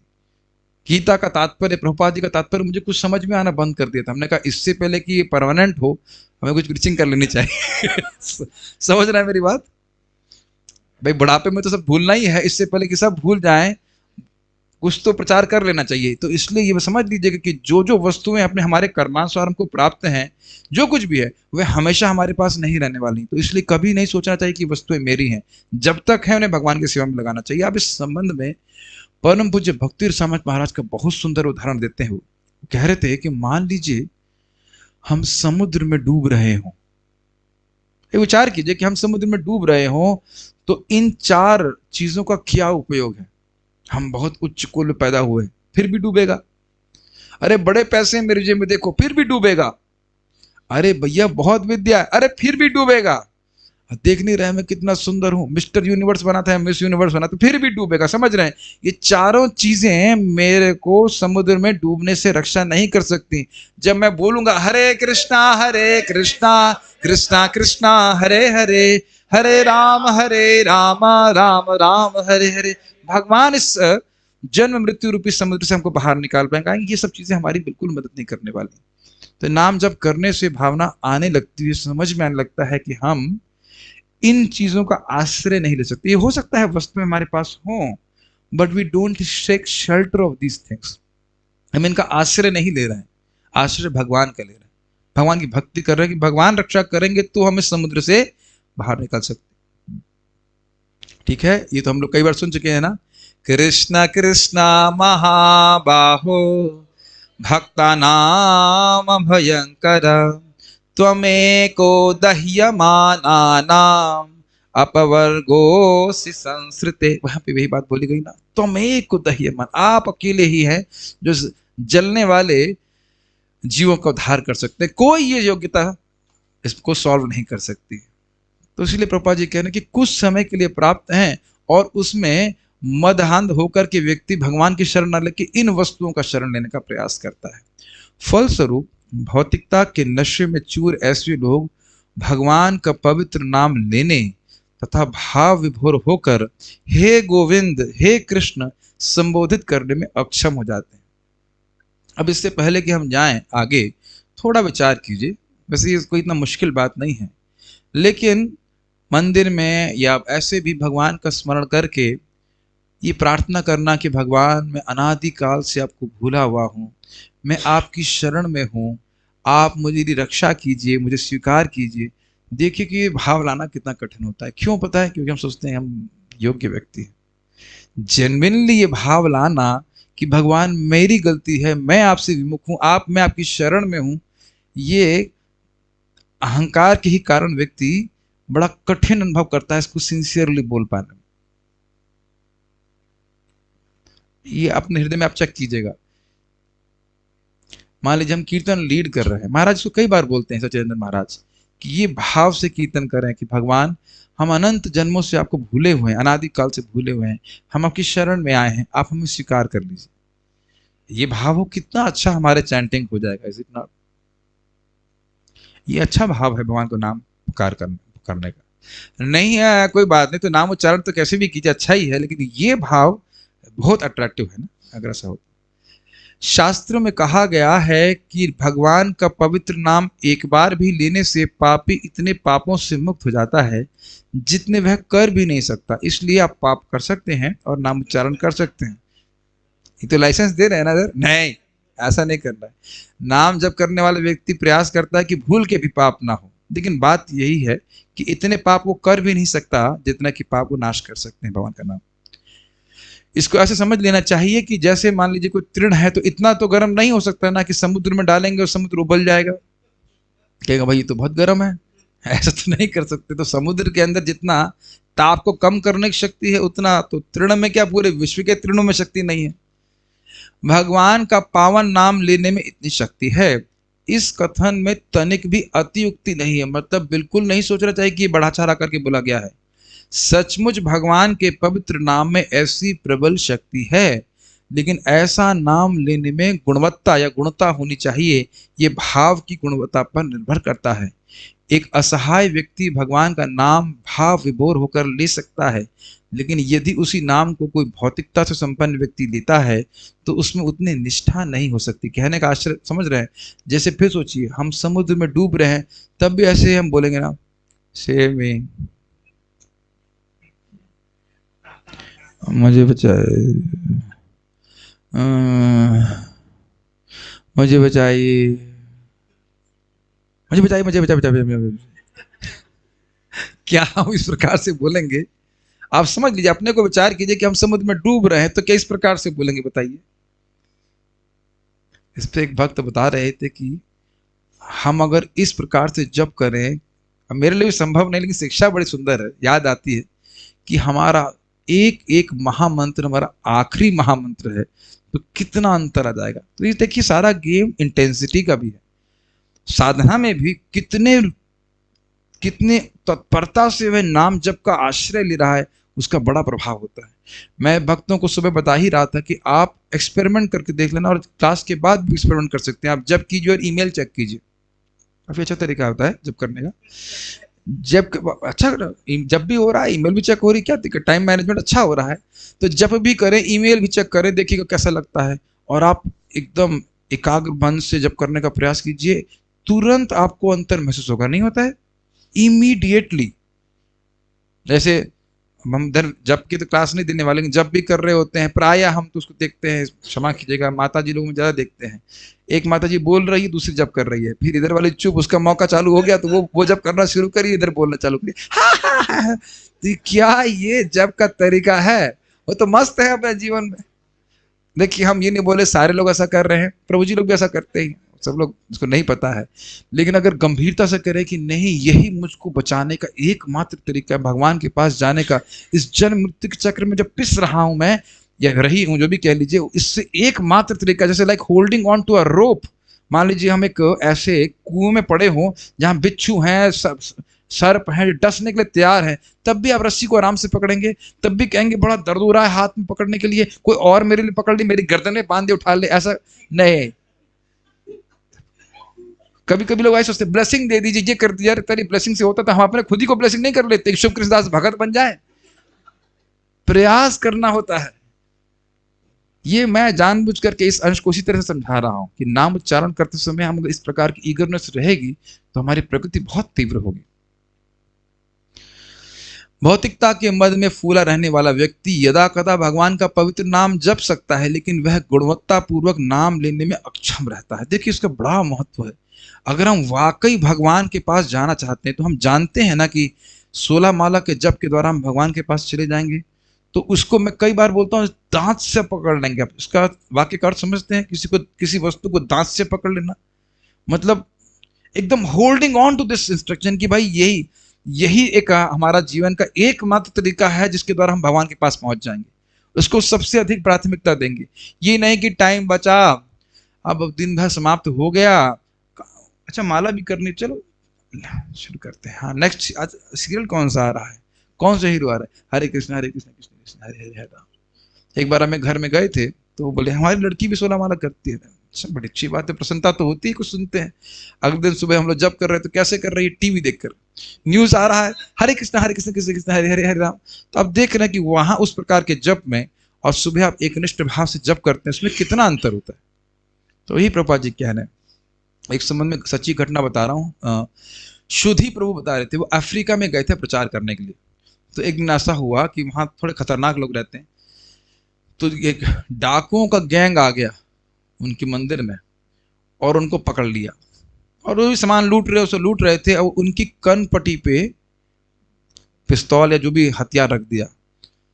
कहा एक व्यक्ति बोला था मारो, उनके लिए चलता है ऐसे आलू काटो ऐसे लगता है ना, मार दो उसको, मार दो मार दो मार दो। अब वो कह रहे थे कि उस प्रकार जब वो कान पे पिस्तौल रखी थी तब मैं जो जप कर रहा था उस टाइम कुछ और विचार नहीं आ रहा था। हरे कृष्ण कृष्ण कृष्ण हरे हरे, एकदम विपदा संतुता शाश्वत है ऐसी आज तक उनको याद है। 50 साल से भक्ति कर रहे हैं कि कनपट्टी पे दिमाग रखा हुआ था। हाँ इनको माइक देना चाहिए। आज हमारे पास समय है। पार्था थोड़ा बताना, आप लोग सुनना चाहेंगे पार्थ के बारे में? Yes, devotees are eager to hear how we can put him on camera, but we'll tell। थोड़ा आगे आगे बताइएगा। अभी हम बस इस क्लास को समाप्त करते हैं, फिर आज हम पार्थ सुनेंगे उनकी कथा भयंकर विपदा। मे बी प्रभु जी can be on, how he can be visible to everybody, camera के हम मोबाइल से करें। हाँ जी, तो हम बात कर रहे थे तो कह रहे इस प्रकार की विविधा में जो नाम जप किया और बाकी जो है आसानी से जो माला कर रहे हैं उसमें अंतर आता है कि नहीं? तो ये कह रहा है कि इस प्रकार से अक्षम से ध्यान दीजिएगा, नामोच्चारण से कैसे भी करें पाप काटता है, लेकिन अगर हम बड़ी गंभीरता से करते हैं तो उससे प्रगति अधिक होती है, ये कहने की बात है। अतएव भौतिक उन्नति के 4 सिद्धांत, उच्च कुल, संपत्ति, उच्च शिक्षा तथा आकर्षक सौंदर्य, ये चारों आध्यात्मिक उन्नति के पथ में अग्रसर होने के लिए मानव अयोग्यताएं हैं। शुद्ध आत्मा का भौतिक आवरण बाह्य गुण है, जिस प्रकार ज्वर रुग्ण शरीर का बाह्य गुण होता है। ये समझ में आ रहा है? ये जो सब हम लोग पहचान कर रहे हैं कि मैं बहुत बड़े कुल में पैदा हूं, आत्मा का जन्म होता है क्या? ऐश्वर्य है तो आत्मा के पास कितने कितने रुपए होते हैं? एक एक पॉइंट पकड़ लीजिए। विद्या क्या होता है? तो बुद्धि से संबंधित है। और सौंदर्य तो शरीर का है, और शरीर का सौंदर्य भी आप जानते हैं कि कितना कितना गहरा है। आधा इंच भी नहीं, 1 mm भी नहीं। इस चमड़े का रंग देखना उतना ही, मन उसको स्वीकार नहीं करना चाहता है, और नहीं करना चाहता, थोड़ा पैसे खर्च करके अपनी बॉडी का फुल बॉडी एक्सरे करवा लीजिएगा और सामने टांग लीजिएगा। वैसे हम आज तक किए नहीं, लेकिन आइडिया अच्छा है। फुल बॉडी, अपनी बॉडी का, दूसरे का नहीं, हो सकता दूसरे में कुछ और हो, अपनी ही बॉडी का एक्सरे करा के टांग देना चाहिए कि अंदर क्या भरा हुआ है। बड़ा सुंदर वस्तु है, उसी का तो आलिंगन करना चाहेंगे आप। महाराज बड़ा कठोर बोलते हैं, उसी का आलिंगन करना चाहेंगे ना। तो कह रहे हैं जिस प्रकार से ज्वर शरीर का बाह्य गुण है, इसी प्रकार से ये बाह्य वृत्ति है, इसका आत्मा से कोई मतलब नहीं है। सामान्य विधि यह है कि ज्वर की तीव्रता कम की जाए, न कि कुउपचार द्वारा उसे बढ़ाया जाए। अब इसका अर्थ क्या है? इससे प्रभुपाद जी एक कथा बताते हैं, बड़ी रोचक कथा है, कुछ लोग जानते भी होंगे, कि एक रानी थी और उसकी नौकरानी थी। तो रानी का टेम्परेचर 103 और नौकरानी का 104। तो जब वो डॉक्टर के पास गई, दोनों गई डॉक्टर के पास, तो रानी कहती इसका टेम्परेचर कितना है? कहते 104। ये नौकरानी है और उससे हमसे अधिक टेम्परेचर लेगी। डॉक्टर साहब कुछ कीजिए कि हमारा टेम्परेचर से अधिक बढ़ जाए। तो ये लोग सोचते हैं, कहने का आशय ये है कि लोग साधुओं के पास जाते हैं, सोचते हैं कि हमको भौतिक आशीर्वाद प्राप्त हो जाए, हमारा पैसा बढ़े, हमारा बिजनेस बढ़े, हमारा जो बुखार वो और बढ़ जाए। तो यही प्रभुपाद सोच कर कह रहे हैं कि नहीं, ये कुउपचार है। उपचार से व्यक्ति का बुखार कम होगा, उसकी भौतिक लालसा, भौतिक आशाएं, जो मद है वह कम होगा। कभी कभी ऐसा देखा जाता है कि आध्यात्मिक दृष्टि से उन्नत व्यक्ति भौतिक रूप से निर्धन रह जाते हैं। जैसे कि खोला बेचा श्रीधर, उनके पास कुछ नहीं था, धोती भी गांठ बांध बांध करके पहनते थे, और लोग बोलते थे क्या ऐसे खाने के लिए भी नहीं मिल रहा है? जो भी है खाने के लिए तो खैर मिलता ही था। और रात भर वो हरे कृष्णा करते जोर जोर से, तो कहते इसको खाने को नहीं मिल रहा है तो पेट में दर्द हो रहा है, इसलिए बुला रहा है कृष्ण को। और महाप्रभु खुद परीक्षा लेते, कहते तुम इतना भजन कर रहे हो और तुम निर्धन हो। तो कहते मेरे लिए क्या दिक्कत है? और फिर मैं कपड़ा है शरीर पे पहनने के लिए, और सर पे कुटिया है ऐसे करके, और समय तो सबके लिए एक बराबर कट रहा है। कितने डीप स्टेटमेंट्स है ना, समय सबके लिए एक बराबर कट रहा है। और आप जानते हैं फिर महाप्रभु कहते हैं मुझे पता है कि तुम्हारे पास कौन सा धन है। मेरे पास तो कोई धन नहीं, मेरे पास तो कोई धन नहीं है। वो जानते हैं प्रेम धन, भागवत प्रेम के कारण वह पूरी रात हरे कृष्ण मंत्र करते थे, कितना सुख मिलता होगा। तो बाह्य रूप से निर्धन थे, लेकिन वह आंतरिक रूप से धनवान थे। लेकिन इससे हतोत्साहित नहीं होना चाहिए, उल्टे यह निर्धनता शुभ चिन्ह है। जिस प्रकार की शरीर में ज्वर का ताप घटना शुभ है, जीवन का उद्देश्य इस भौतिक मद को घटाना होना चाहिए, जिसके कारण मनुष्य अपने जीवन के उद्देश्य के विषय में अधिकाधिक भ्रमित होता जाता है। इसका देखिए कहने का एक बैलेंस्ड प्रोग्राम क्या है। हमारे जीवन में धन का कमाने का उद्देश्य इतना होना चाहिए कि हम आसानी से खूब भक्ति कर सकें। ये नहीं कि धन कमाने में ही पूरा जीवन हम व्यतीत कर दें, बहुत नुकसान खा जाएंगे। एक भक्त बोल रहे हैं थे मेरे को कि प्रभु जी धन खर्च करने का मन तो नहीं करता, लेकिन डर लगता है कहीं कहीं हमसे छूट ना जाए, और छूटेगा तो जरूर, चाहे तुम डरो या ना डरो। आज ही मैं दर्शनार्थी, आज कल मैं सोच रहा था दर्शनार्थी के समय कि मेरे पास उतना धन नहीं है और मुझे डर भी नहीं है, इसलिए मेक सेंस। और जो धन भगवान अभी दे रहे हैं कुछ कुछ भागवत की अंडरस्टैंडिंग, उसको तो मैं लुटाना चाहता हूं। चंतर समझ रहे हैं? मान लो भगवान ने इसमें मुझे 4 करोड़ रुपए दिए, भगवान नहीं चाहिए मेरे को, लेकिन मैं बोल रहा हूँ 4 करोड़ रुपए होते तो मैं देने से पहले 400 बार सोचता, दूंगा तो काम में आएगा कि नहीं। लेकिन भागवत सुनने से कोई आतंकवादी तो नहीं बनेगा। कितना अंतर देख रहे हैं ना। ज्ञान अगर आपके पास कुछ आ रहा है भगवान के बारे में, तो उसको लुटा सकते हैं कि नहीं? जिसको चाहिए उतना ले जाओ, पढ़ लो, खुशी होती है देने में। लेकिन धन अगर कमाएंगे तो कठिनाई होती है। ये नहीं कि धन नहीं कमा सकते जो भी है, लेकिन बुद्धिमान इसी में है कि उतना ही प्रयास करने जिससे आपका जीवन ठीक ठीक तरह से चल जाए। लेकिन उसी में लग गए तो बहुत बड़ा नुकसान खाएंगे। मानव जीवन को पेपर कमाने में व्यस्त करना, ये बहुत बड़ा नुकसान हो जाएगा, बहुत बड़ा नुकसान हो जाएगा।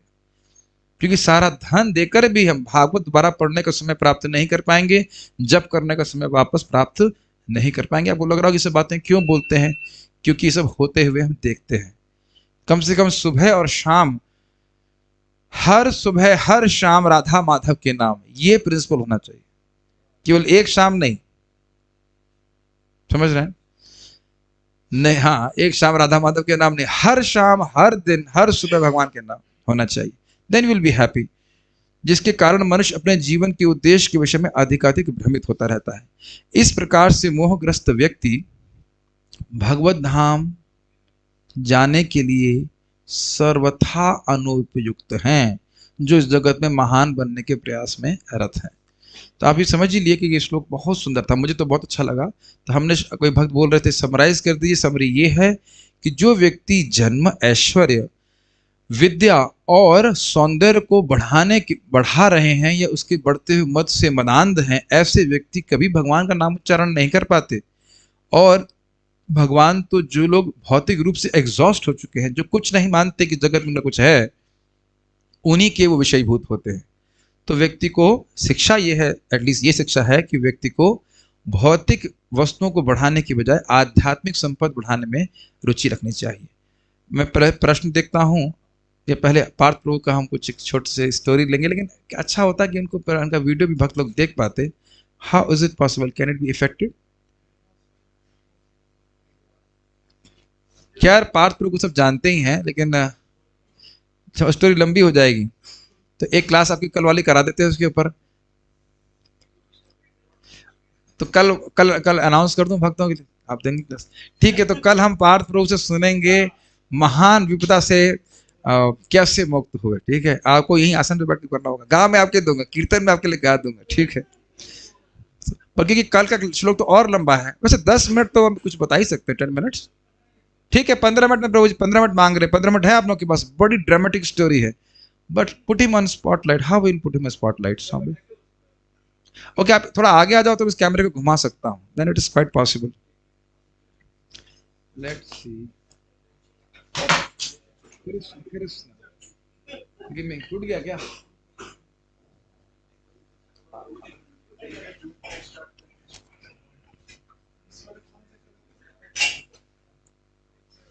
आप एक काम करें, कृपया उनको उस पे कैमरे से नहीं हो पाएगा। कौन से कर दो?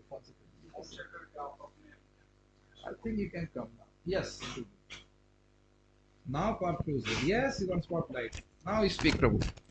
बताइए कि क्या हुआ था। मैं थोड़ा बैकग्राउंड बनाऊंगा पीछे से। सबको सुनाई पड़ रहा है? ये हमारे पार्थ प्रभु हैं, गौशाला के मैनेजर, मैं इनके अंडर सेवा करता हूँ। हाँ बोलिए। हम जब पदयात्रा में थे, मैं इलाहाबाद में ज्वाइन किया था। यूपी, बिहार, झारखंड और बंगाल, 4 स्टेट हम पैदल घूम रहे थे।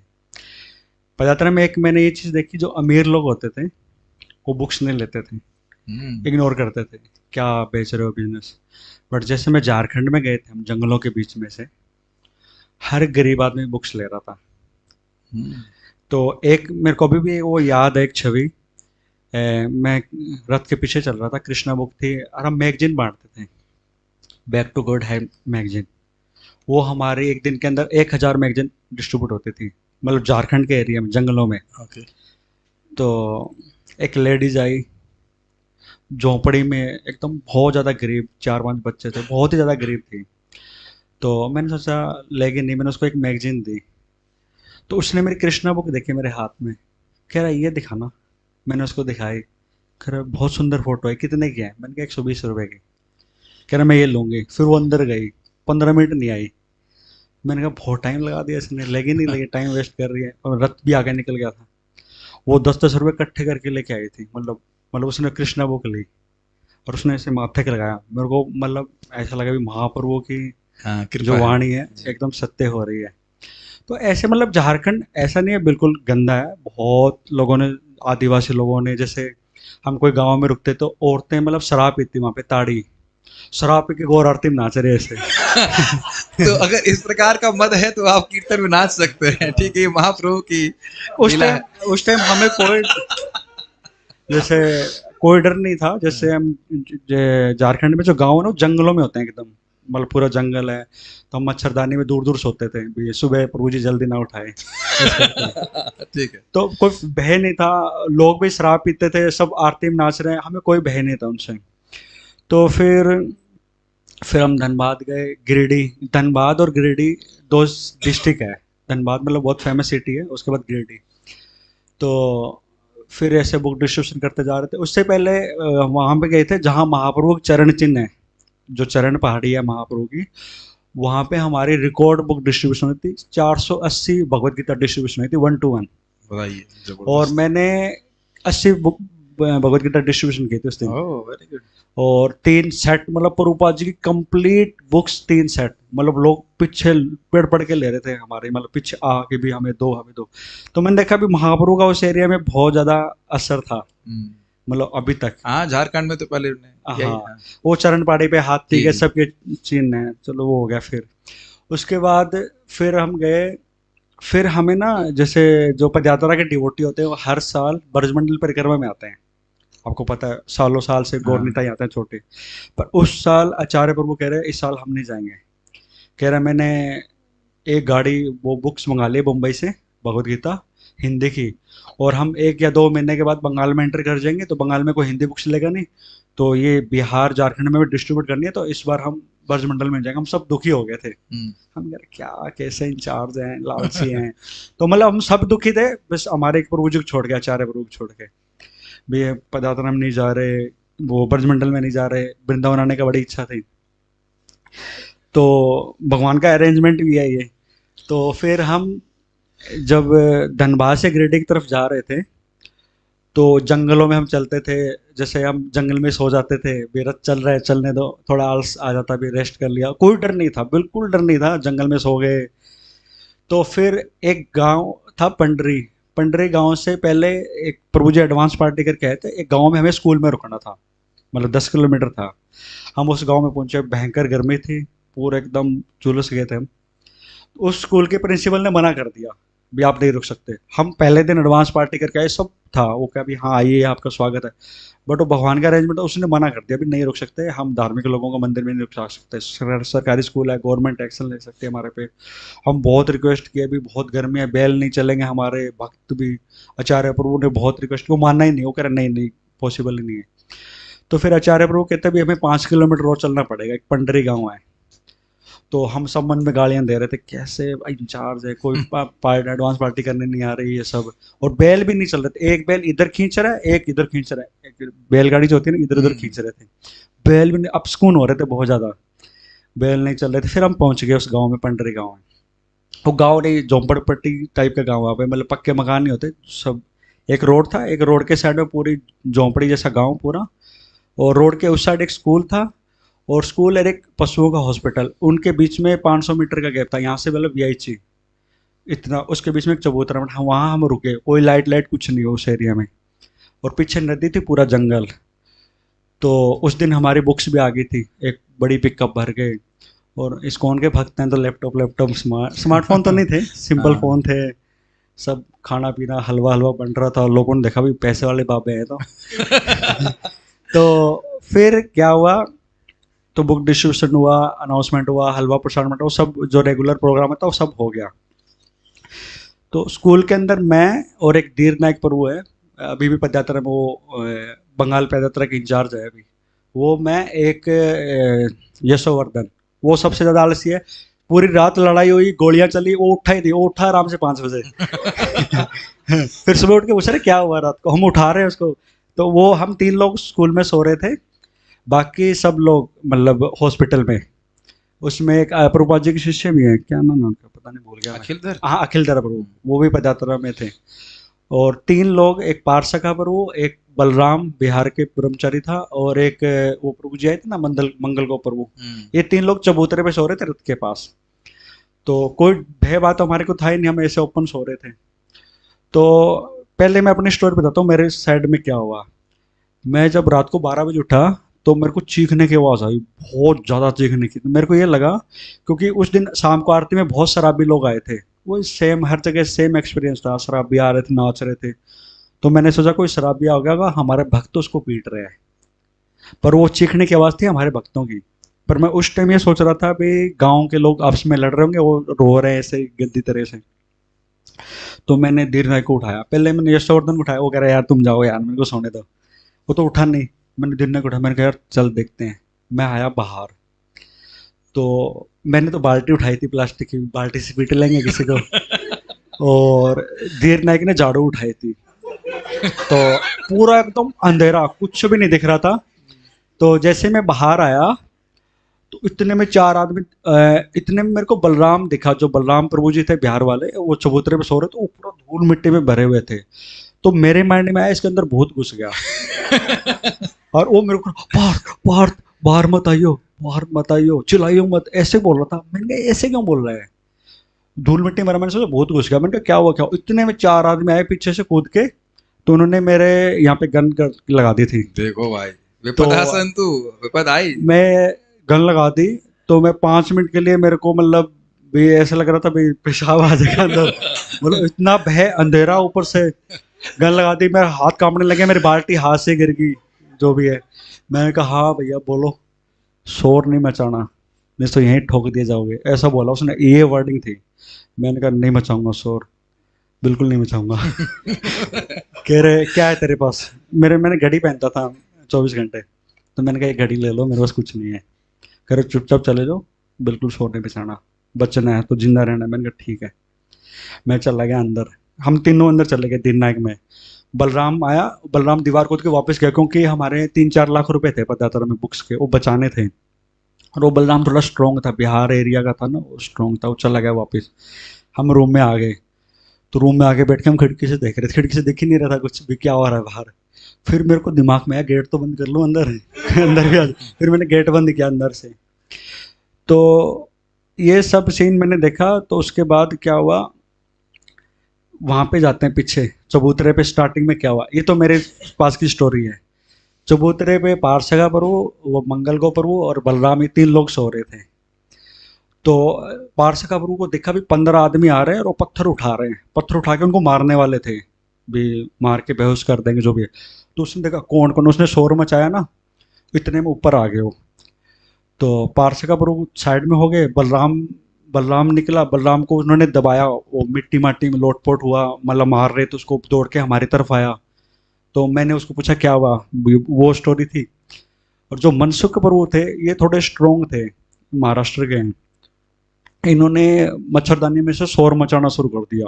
वो जो चीख रहे थे, हमारे को जो आवाज़ आ रही, तो वो उनकी चीखने की आवाज़ थी। तो उनको क्या किया, 15 लोगों ने घेर लिया और उनको बहुत मारा मच्छरदानी के अंदर ही। वो निकल ही नहीं पा रहे थे मच्छरदानी से।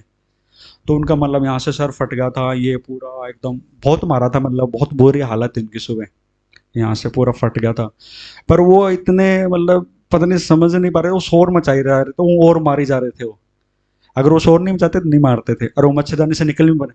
फिर उन्होंने ऐसे मच्छरदानी फाड़ दी थी, मतलब बहुत स्ट्रॉन्ग थे, ऐसे बॉडी बड़ी स्ट्रॉन्ग, उन्होंने मच्छरदानी फाड़ दी, उनको फेंक दिया 15 लोगों को, वो भी भाग गए। तो एक पदयात्रा में एक अक्षय और था, महाराष्ट्र का लड़का, वो भी बहुत स्ट्रॉन्ग था। मंगल को पर वो इतनी मार खाने के बाद भी उनको पत्थर मारने लगे। तो पत्थर मारे ना, वो इधर उधर तितर बितर हो गए थे वो लोग। उनके पास गन सब थी, उन्होंने गोली नहीं मारी, बट फिर उन्होंने एक बम था ऐसे होता ना, वो निकाल के, हाँ, वो मारा उनके ऊपर, मनसुखा पर हुए।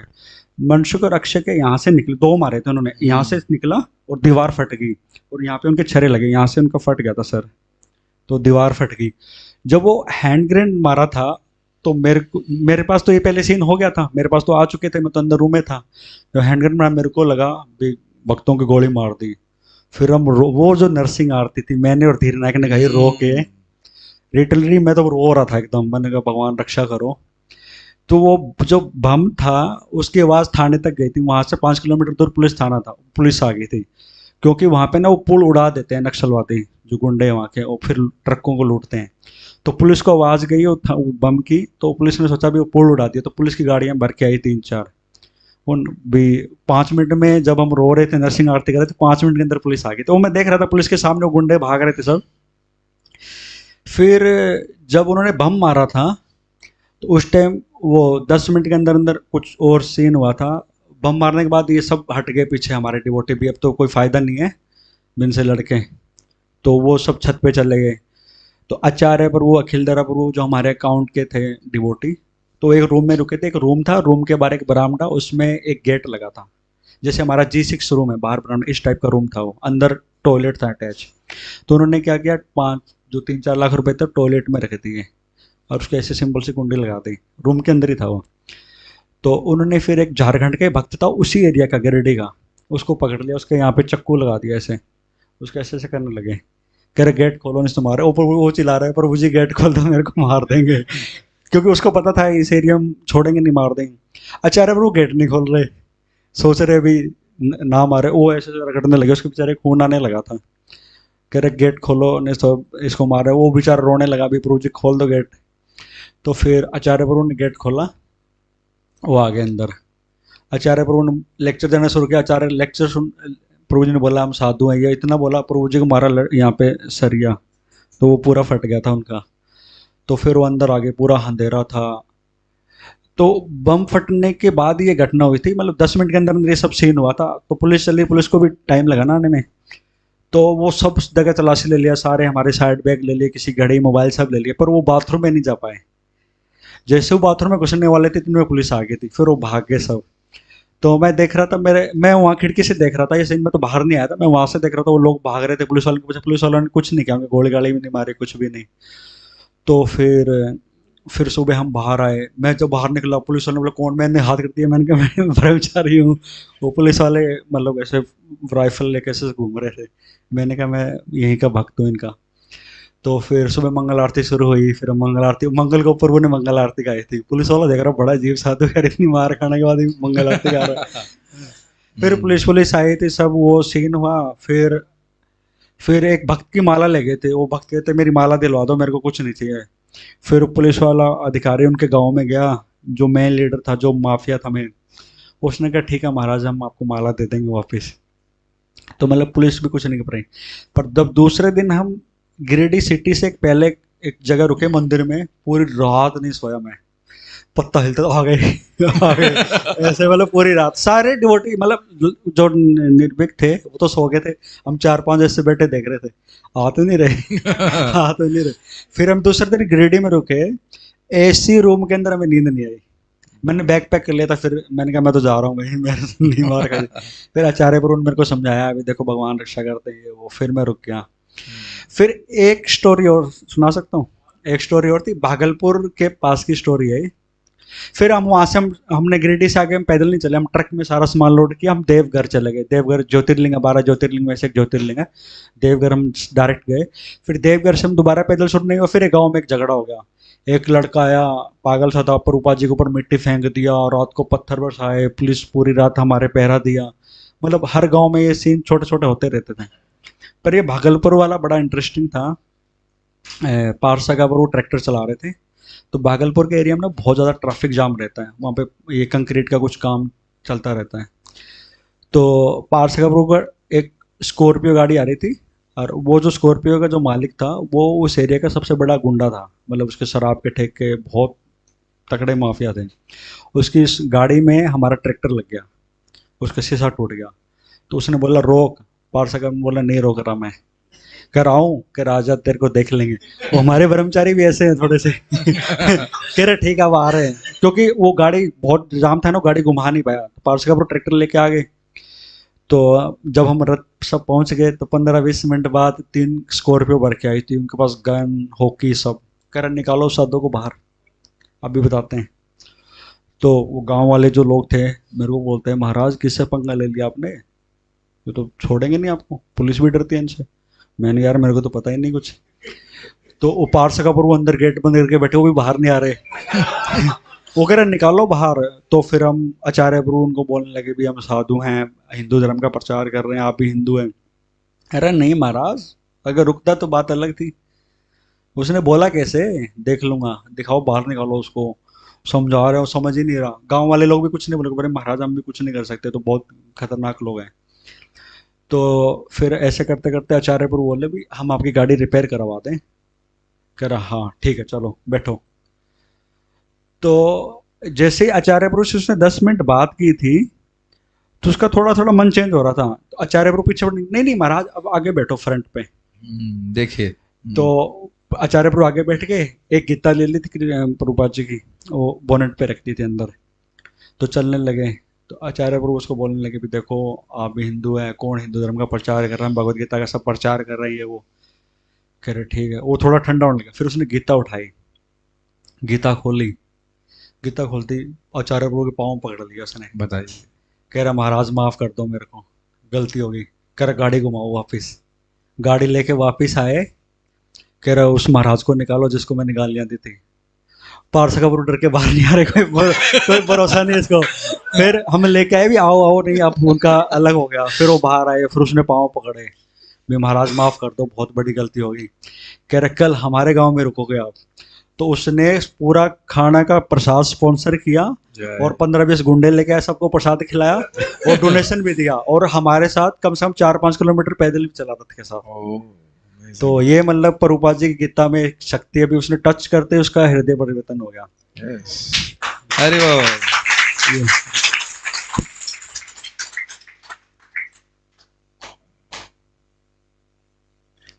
उप्स, ये कैसी विपदा आ रही है। तो उप्स, अब पार्थ प्रभु की तरफ ही कैमरा जाना चाहता है, उसको भागवत नहीं सुननी है। बट एनीवेज, मुझे लगता है सभी भक्तों को प्रेरणा मिली होगी। हमने जानबूझ करके बहुत दिन से इच्छा थी कि पार्थ प्रभु इस प्रकार का प्रवचन करें, ताकि भक्तों को विश्वास हो कि इस प्रकार से जो व्यक्ति भगवान की सेवा करते हैं, उस प्रकार से भगवान रक्षा भी करते हैं, और ऐसे रक्षा करते हैं जिसकी हम कल्पना भी नहीं कर सकते। तो this gives faith to devotees, and that's why we said that's. और देखिए, आपने देखिए प्रभु जी बताए रहते किस प्रकार से वो जो बम वाली नरसिंह आरती थी वो जिंदगी भर याद रखी रहेगी। और ये भी बता रहे थे मुझे, जब पहले मुझे प्रभु जी बता रहे थे कि बम बिल्कुल, अभी आज भी बताया, बम बिल्कुल सर के पास से गया था, वो सर पे भी नहीं लगा। सर पे लग जाता सर फट जाता, लेकिन जो इस प्रकार से भक्त सेवा कर रहे हैं, भगवान ऐसे रक्षा करते हैं। तो ठीक है, आज हम लोग यहीं रुकते हैं। प्रश्न करने का आज अवकाश नहीं है, प्रश्न नहीं कर रहे हैं। कुछ भक्त का प्रश्न है तो मैं देख लेता हूँ।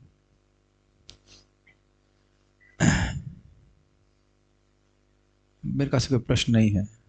अगर ध्यान से जप ना करें, पाप तो कटता है, पर पाप करने की वृत्ति को कटती है क्या? जी हाँ, बिल्कुल कटती है। नामोच्चारण,